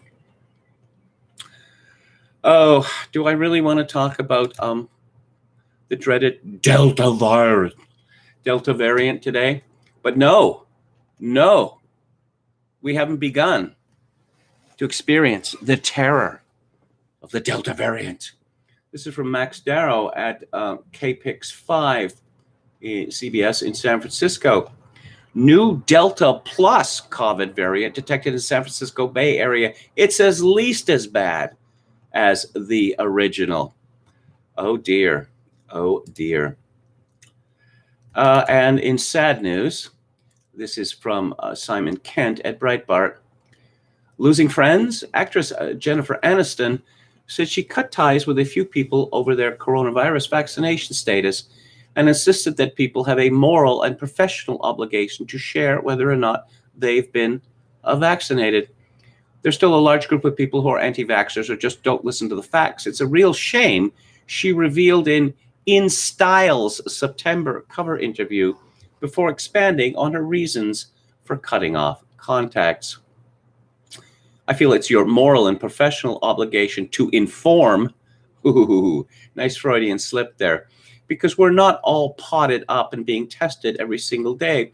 It's tricky because everyone is entitled to their own opinion, but a lot of opinions don't feel based in anything except fear or propaganda, says the woman who spends 6 hours a day on her body, 6 hours a day on her hair, makeup, skin, exercise, etc. And I'm looking at a picture of her, a recent post from her Instagram account, and she looks possessed. There's no other way to describe it. When will the pandemic end? Well, according to another poll, this from YouGov America, it's not looking good, at least in terms of what the majority is willing to tell pollsters. And of those people who believe that it will end either never or after the year 2022, that's 56%. 56%. White House considers withholding federal money to pressure people to take vaccines. Mandate required in Phil Murphy's New Jersey. Fauci is talking up a booster shot, those for people with weakened immune systems. And what do we have here? Before I move on to the book club, I want to read a Twitter thread from Brian Dean Wright. COVID vaccine passports and mandates aren't an academic issue for me. They are a matter of life and death, especially if my government effectively forces me to take the vaccine or be purged from society. Let me explain why. And there's a picture of him in a hospital bed. Last December, I came down with COVID. It was a modest sickness, as science would have forecasted. I wasn't obese, not over 65, and had no other comorbidities. I could have sailed through the sickness without complication. And there's a fascinating clip from the Washington Post. Quote, the obesity rate is among the striking features of the new research. Among critically ill patients under the age of 50 who were admitted to hospitals, 71% were obese. Brian Dean Wright continues, shortly after recovering, an artery in my neck began to split. Doctors were confused. It was spontaneous. No injury preceded it. The uncertain view was that I had a rare and unexplainable COVID injury. I went in for emergency surgery, got a stent, and started blood thinners. Out of surgery, I asked my doctor about getting the COVID vaccine. He was unequivocal. Do not get it. I had natural immunity, he explained. The vaccine would give me no additional known benefit. In fact, it could be injurious. The high dose of blood thinners, he explained, combined with worrying reports of rare vascular issues caused by the vaccine, put me at an unknown risk. With natural immunity, there was no reason to take that risk, no reason to take the vaccine. That was February 2021. Yesterday, I got good news. The stent was performing brilliantly. I also learned bad news. The Biden regime and numerous cities were moving swiftly to enact vaccine mandates and passports. Yet my doc's counsel remained the same. I have natural immunity and the risk is too great. Now I face a threat more grave than COVID. Submit to my government's demand to vaccinate and risk fatal complications. Or refuse the vaccine, but potentially lose my job, income, home in a country where I can enjoy life freely. It doesn't matter that doctors and science are on my side. Natural immunity is just as good, if not superior, to vaccines. A recent NIH-funded study made that clear. The only thing that matters to the Biden regime and his sycophants is making my life miserable. No, seriously, that's the goal. They want to make life for unvaccinated people so miserable and unbearable that they comply. This issue is massively important for not just me, but the country. Why? Because the number of people with natural immunity is massive. Over 100 million Americans have had COVID as of July 21 per CDC data. That's nearly 1/3 of the nation. Should these 100 million get vaccinated? Not my call or the government's. Recovered patients should talk to their doc about the NIH-funded study, then decide. Should people without natural immunity get vaccinated? Again, not my call or the government's. These people should talk to their doctors about the individual risk. Generally, though, people who are 65 plus or obese should strongly consider it along with other therapeutics. But we're past the point of logic, reason, and nuance, aren't we? That's because none of this is about good public health policy. What is it about? To me, it's clear. The Biden regime and the left want unfettered power, and they need a compliant populace to get it. I base this dark assessment on Biden and company inflaming the passions of their leftist supporters. The unvaccinated are the problem. Biden will say they are bad, selfish, dumb, worse than the virus itself, no doubt. Leftist followers are listening. closely. As a former CIA officer, I've seen regimes do this abroad, use a crisis to secure and advance their power, and I know the horrors that will come next if we don't stop them. Dissenters will be purged slowly at first, then quickly, and by all means necessary. My bottom line message to Joe Biden is simple. Do not force me and millions of others to take a vaccine that science says we do not need and may cause grave injury. We have natural immunity. If you insist, however, understand this, we will resist. Again, this is a tweet thread from Brian Dean Wright, at Brian Dean Wright, and Brian with a Y, described as former CIS operations officer, America first, pragmatic thinker, allergic to DC egos, farming and ranching in my blood, love Arizona, miss Oregon. So I'm going to move on to the book club.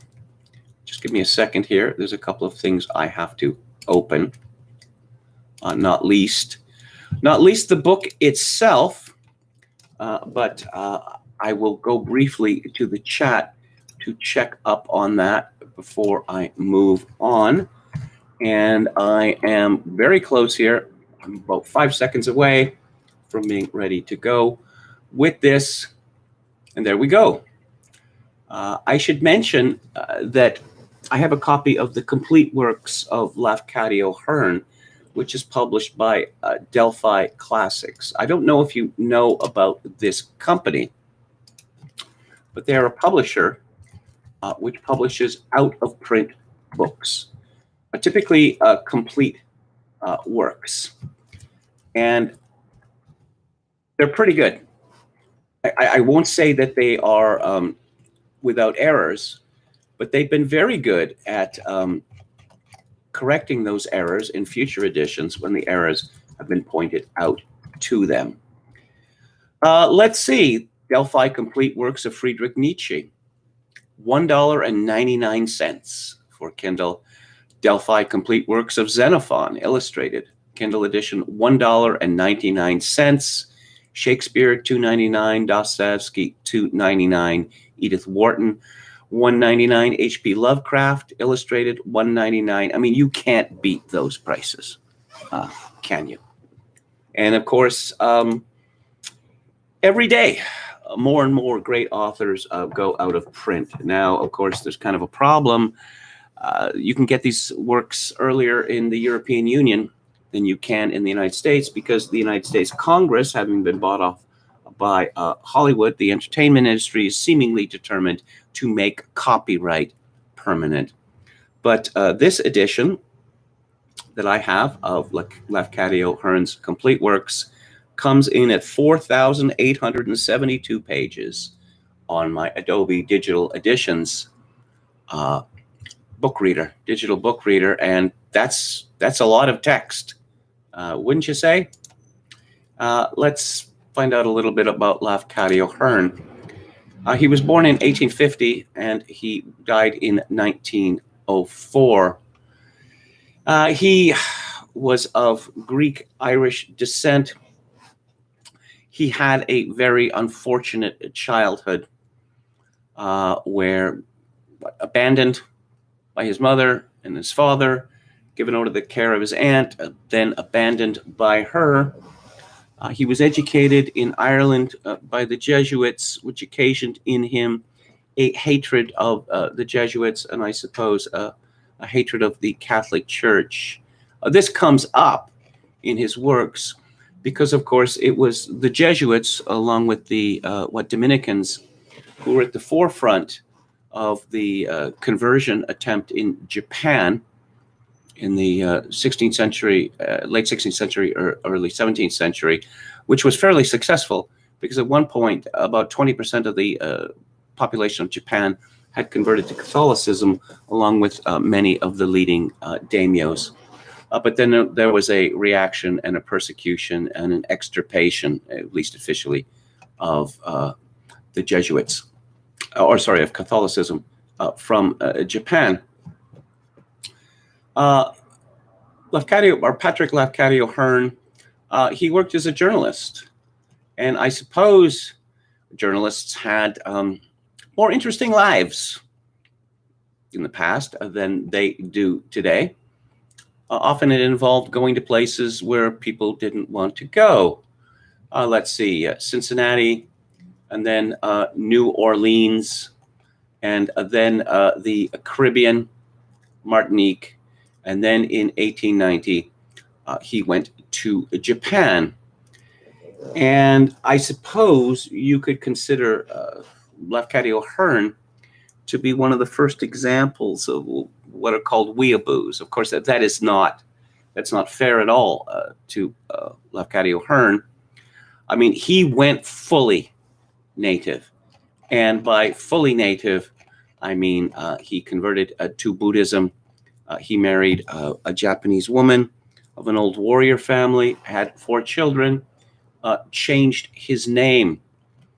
And there was a fad at the time for Orientalism, Japan and other countries of the Orient, also exoticism in general.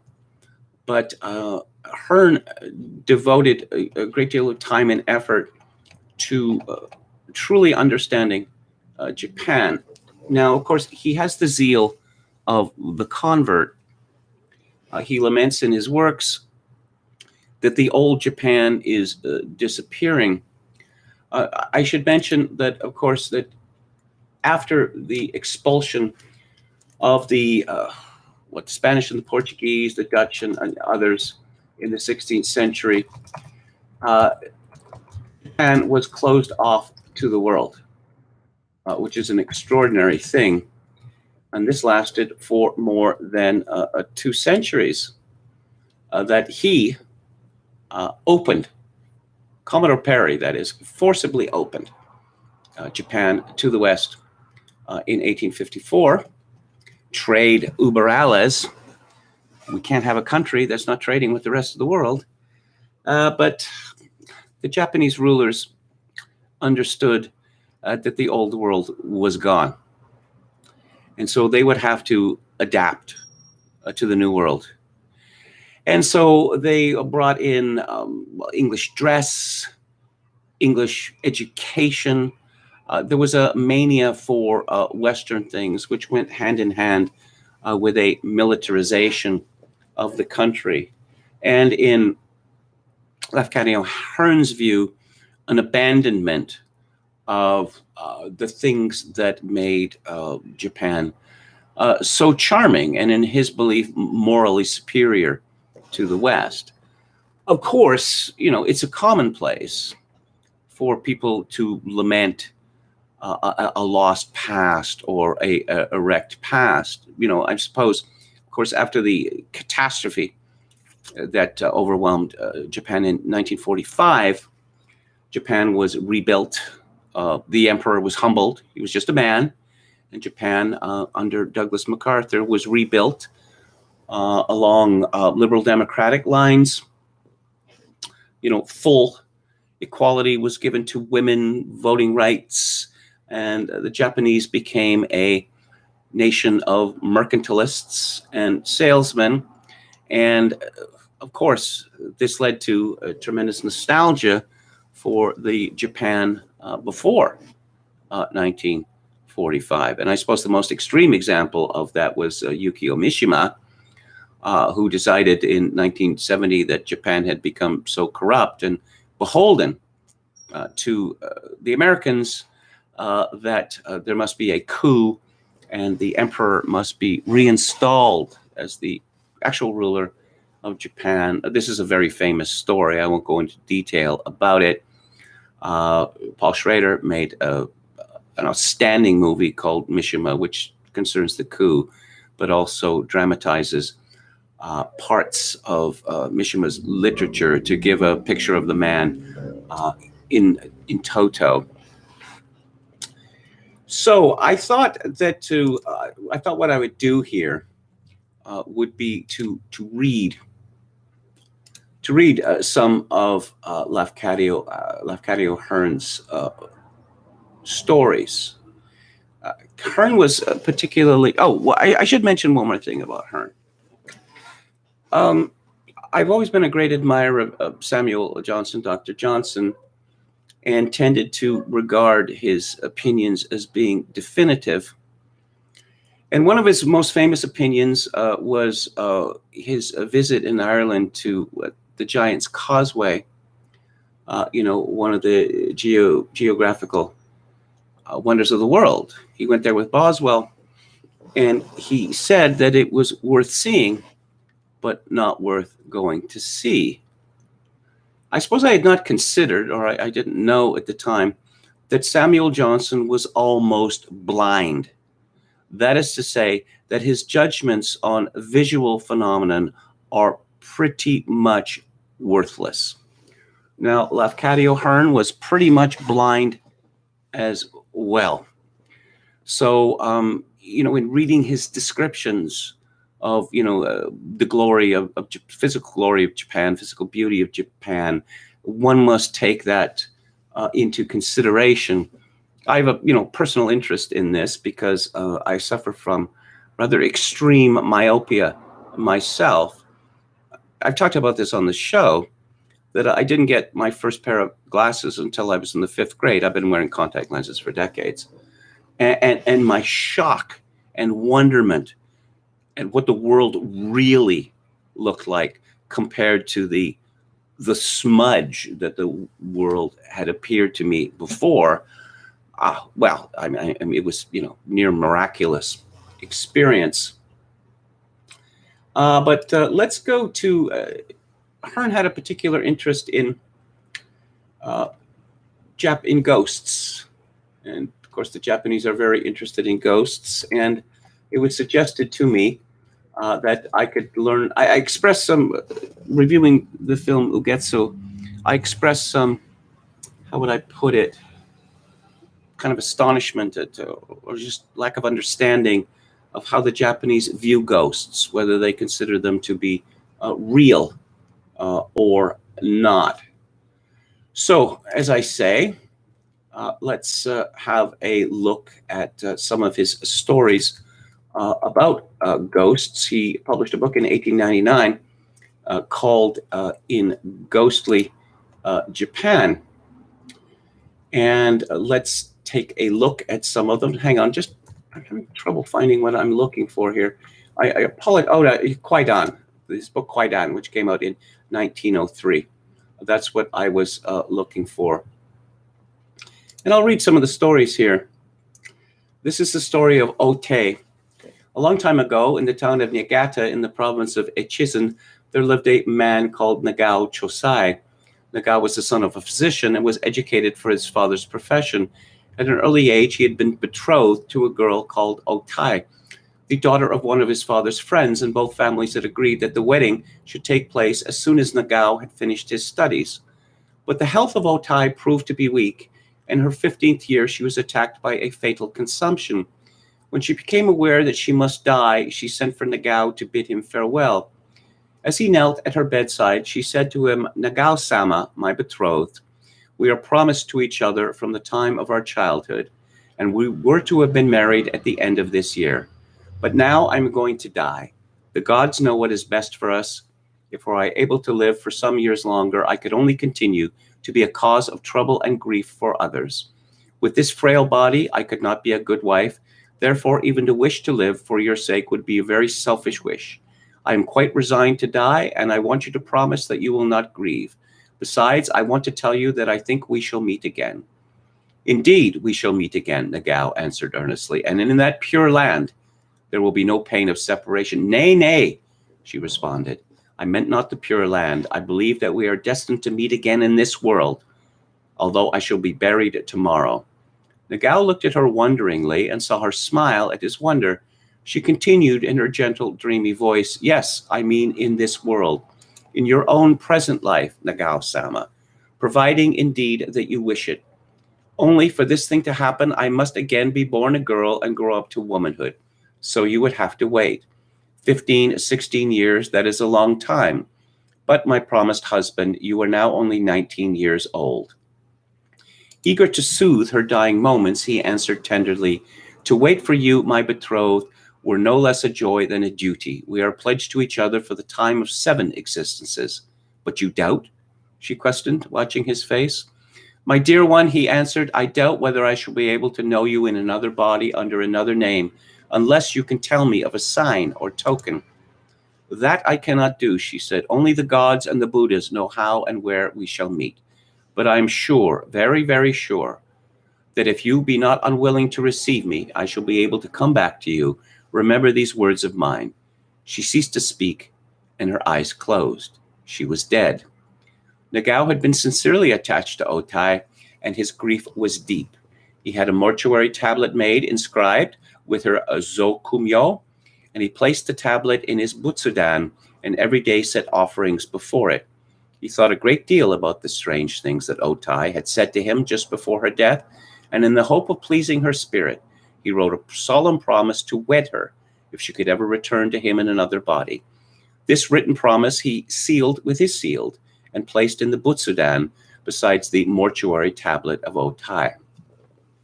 Nevertheless, as Nagao was an only son, it was necessary that he should marry.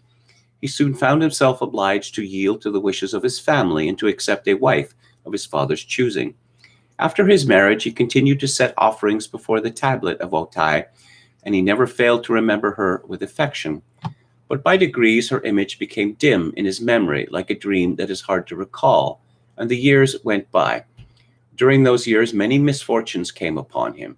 He lost his parents by death, then his wife and his only child, so that he found himself alone in the world.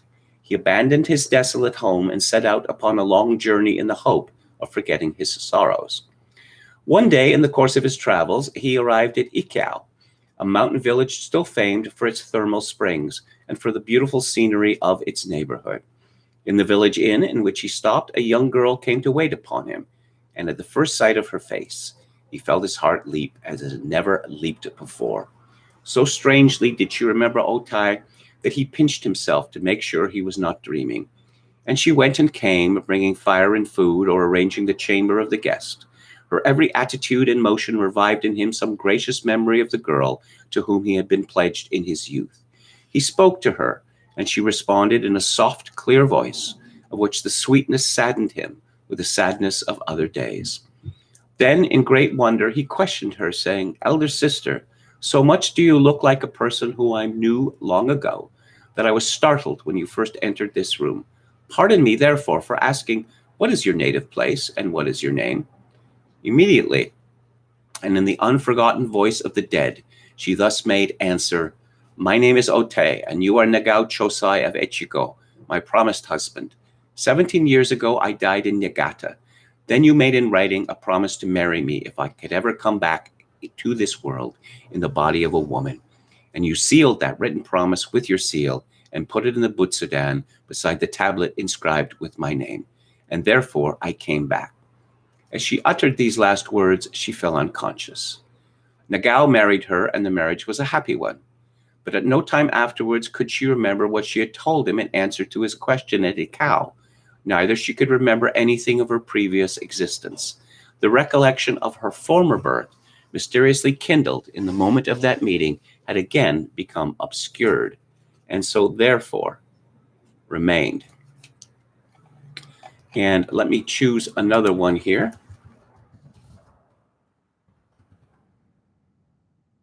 Hang on, just give me a second again. Oh, yeah, don't do this to me.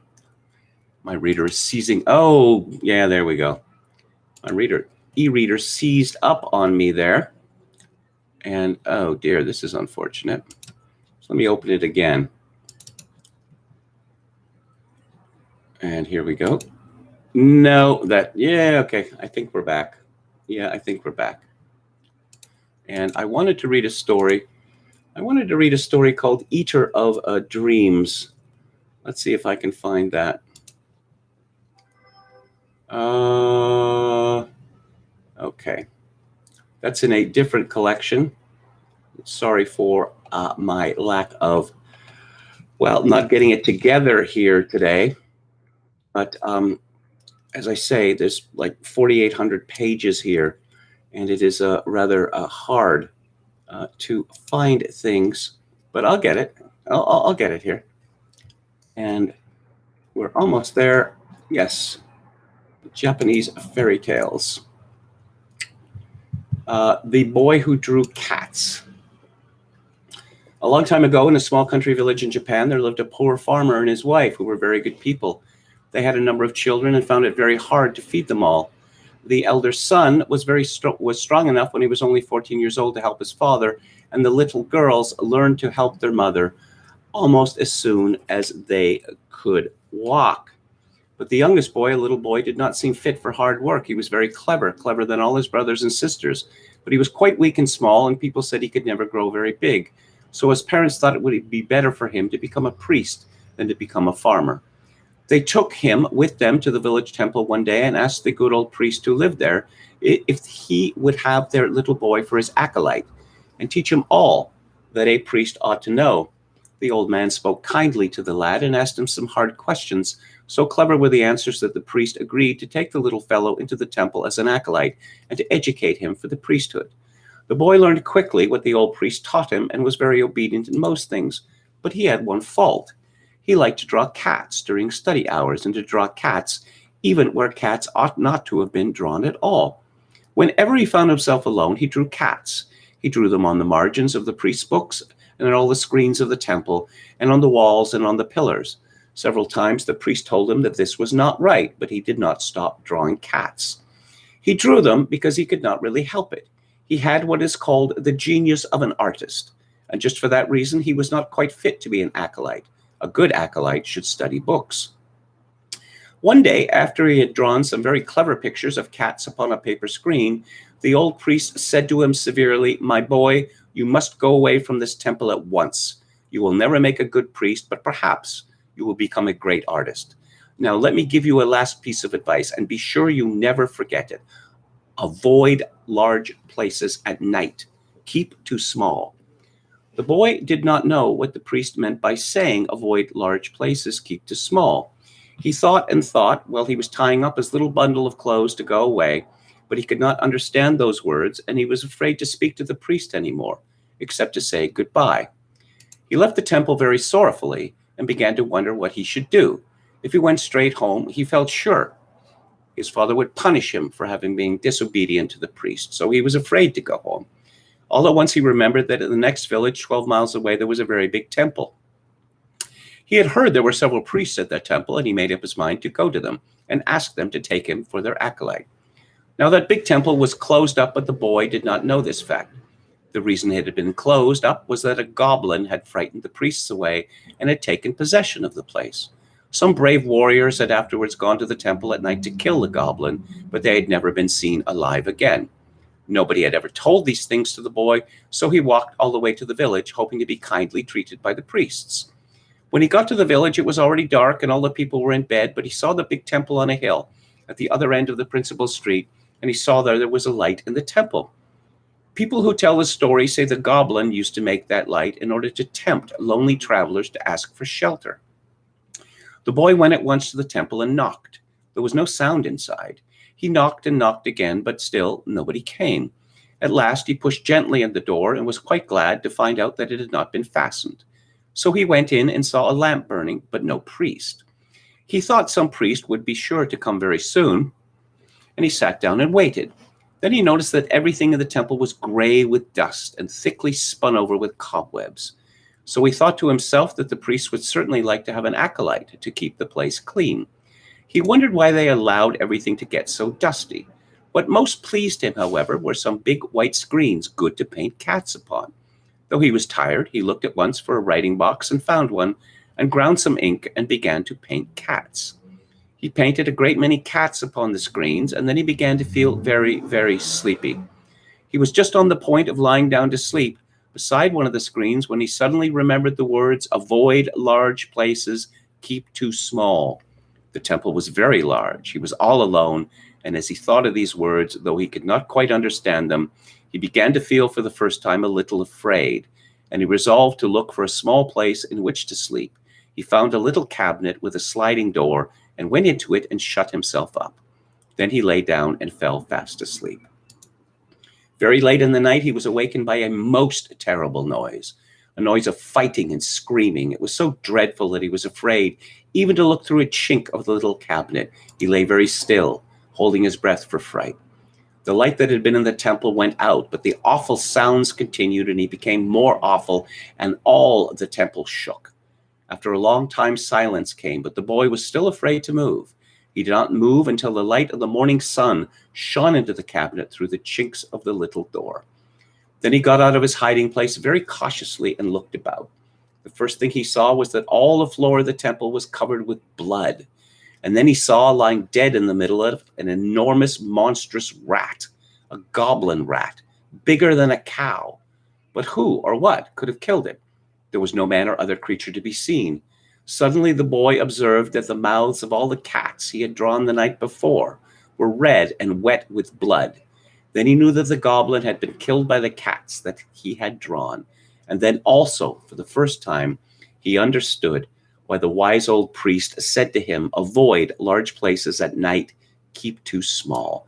Afterward, that boy became a very famous artist. Some of the cats which he drew are still shown to travelers in Japan. And I'll read one more, the aforementioned, the Eater of Dreams. Alas, how short this night of ours. The Baku will not even have time to eat our dreams, which is described as an old Japanese love song. The name of the creature is Baku, or Shiro Kanatu Tsukami, and its particular function is the eating of dreams. It is variously represented and described. An ancient book in my possession states that the male Baku has the body of a horse, the face of a lion, the trunk and tusks of an elephant, the forelock of a rhinoceros, the tail of a cow, and the feet of a tiger. The female Baku is said to differ greatly in shape from the male, but the difference is not clearly set forth. In the time of the old Chinese learning, pictures of the Baku used to be hung up in Japanese houses, such pictures being supposed to exert the same beneficent power as the creature itself.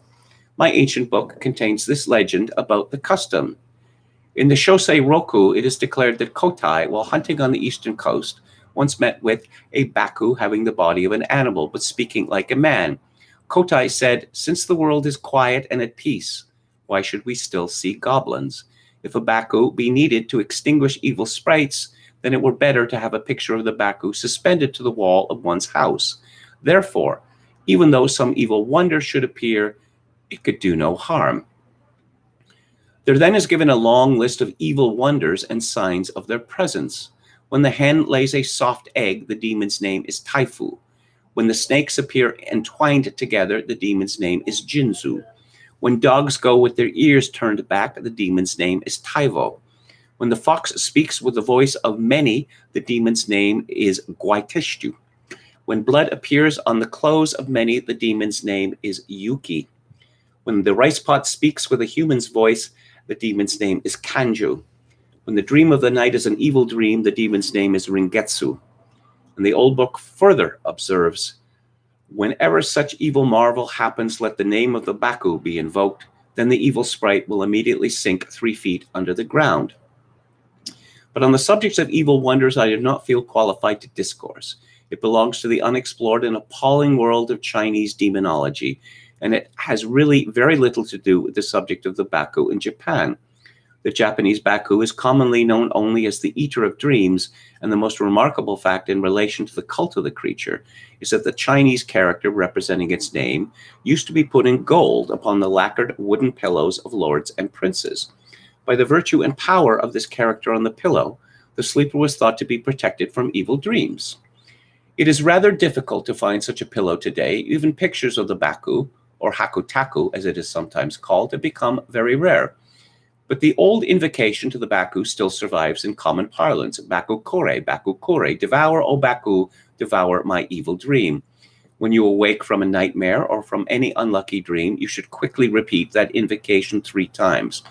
Then the Baku will eat the dream and will change the misfortune or the fear into good fortune and gladness. It was on a very sultry night during the period of greatest heat that I last saw the Baku. I had just awakened out of misery, and the hour was the hour of the ox. And the Baku came in through the window to ask, "Have you anything for me to eat?" I gratefully made answer, "Assuredly. Listen, good Baku, to this dream of mine. I was standing in some great white-walled room where lamps were burning, but I cast no shadow on the naked floor of that room. And there, upon an iron bed, I saw my own dead body. How I had come to die and when I had died, I could not remember. Women were sitting near the bed, 6 or 7, and I did not know any of them. They were neither young nor old, and all were dressed in black. Watchers I took them to be. They sat motionless and silent. There was no sound in the place, and I somehow felt that the hour was late. In the same moment, I became aware of something nameless in the atmosphere of the room, a heaviness that weighed upon the will, some viewless numbing power that was slowly growing. Then the watchers began to watch each other stealthily, and I knew that they were afraid. Soundlessly, one rose up, and I left the room. Another followed, then another. So one by one, and lightly as shadows, they all went out. I was left alone with the corpse of myself. The lamps still burned clearly, but the terror in the air was thickening. The watchers had stolen away almost as soon as they began to feel it. But I believed that there was yet time to escape. I thought that I could safely delay a moment longer. A monstrous curiosity obliged me to remain. I wanted to look at my own body, to examine it closely. I approached it, I observed it, and I wondered, because it seemed to me very long, unnaturally long. Then I thought that I saw one eyelid quiver, but the appearance of motion might have been caused by the trembling of a lamp flame. I stopped to look slowly and very cautiously because I was afraid that the eyes might open. It is myself, I thought as I bent down, and yet it is growing queer. The face appeared to be lengthening. It is not myself, I thought again, and I stooped still lower, and yet it cannot be any other. And I became much more afraid, unspeakably afraid, that the eyes would open. They opened, horribly they opened, and that thing sprang from the bed at me and fastened upon me, moaning and gnawing and rending. Oh, with what madness of terror did I strive against it! But the eyes of it and the moans of it and the touch of it sickened, and all my being seemed about to burst asunder in frenzy of loathing when, I know not how, I found in my hand an axe, and I struck with the axe. I clove, I crushed, I brayed the moaner until there lay only before me a shapeless, hideous, reeking mass, the abominable ruin of myself. Baku kure, Baku kure, Baku kure. Devour, O Baku, devour the dream.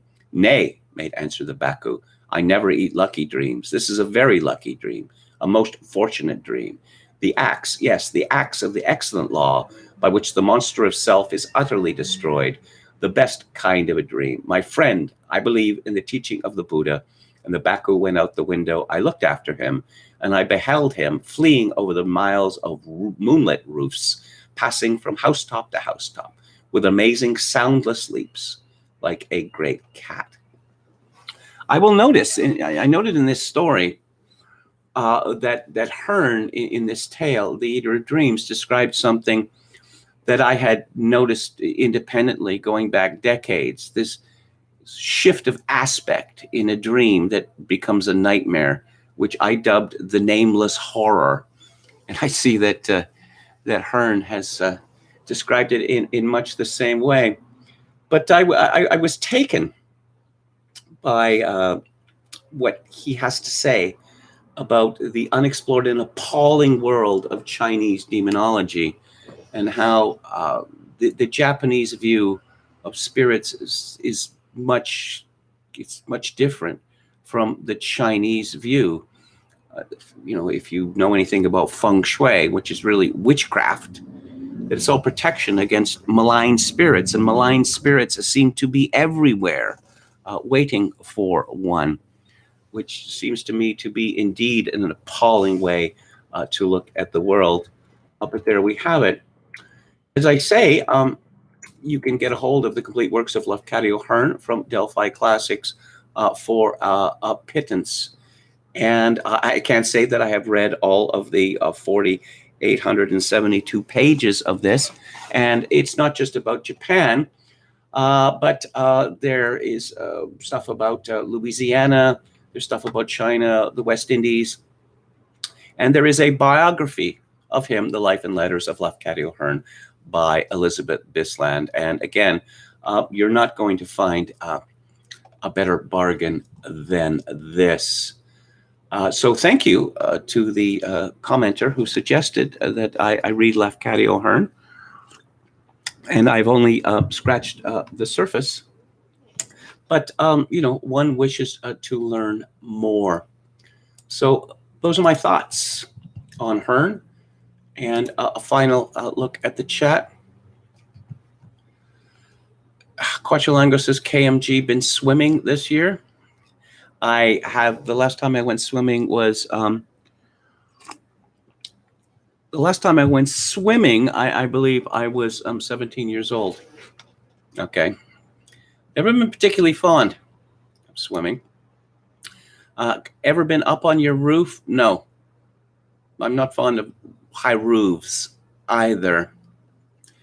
And Run, strange thing is they make such bloody good cameras. That, of course, is Peter Sellers from Dr. Strangelove. And I noticed years now that if this movie ever comes on TV, they censor that line.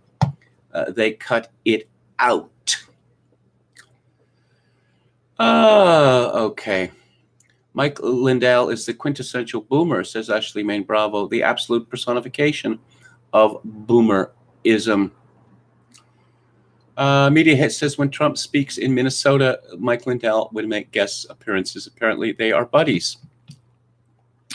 Yes, he's a crackhead who decided to become rich, making the world's best pillow. I have never tried one of his pillows. I have never really paid all that much attention to, betting. You must see these ads on TV where, we're having a sale on our mattress, and we'll give you a $300 gift certificate. How expensive is the mattress then? Is it $5,000, $10,000? These memory foam mattresses, the ones where it lifts up from the back for reading position or whatever, the ones which are somehow adjust to your body temperature. Okay, so I think that's it for today. Texas Feral Hog says, if you were honest and authentic, there are good spirits everywhere trying to help you. Buddy says, KMG, do you appreciate Jennifer Connelly as much as you should? Well, I've written before of how just almost unspeakably gorgeous she was as a young woman. And then it was put to her by evil people that she was fat. And so she has looked starved and unhappy ever since then. And the same thing happened to Alison Brie. Someone watching Alison Brie on Mad Men or Community, and people thought she was fat. She has lost an enormous amount of weight since then, and apparently she became rather obsessed with her body appearance, and I worry for her. So I'll be back on the air Monday, 4 p.m. Pacific, 7 p.m. Eastern. What's coming up next week? Culture-wise, on Theater Thursday, I'm going to discuss one of my very favorite movies, one of the greatest glories of the Technicolor 3-strip process, The Red Shoes, made by the Archers from 1948. And on the book club, I am going to be discussing a book about modern England. It's by Laura Dodsworth, and it is called A State of Fear. And on Music Monday, I'm going to be talking about one of the classical greats who was misunderstood or not understood for the longest time. The fact that 2 or 3 different editions of his symphonies exist is not a help. But Anton Bruckner, the genius as peasant. Thank you all for tuning in. If you like the show or any part of it, I'd appreciate it if you click on the like button and subscribe to my YouTube channel. If you have not done so already. If you'd like to make a donation to this live stream, which is both sorely appreciated and, needed at this time. I'm kind of running out of time, as it turns out, but my PayPal address is kevin_grace@hotmail.com. Once again, kevin_grace@hotmail.com. If you are in Canada, donations to this live stream may be made directly via interact at kevingrace@shaw.ca. And as always, I leave you with this benediction. In these times of social atomization and civilizational collapse, I do dearly wish that you, my dear viewers and listeners, manage to forge a genuine human connection in order to ease the burden. Good night.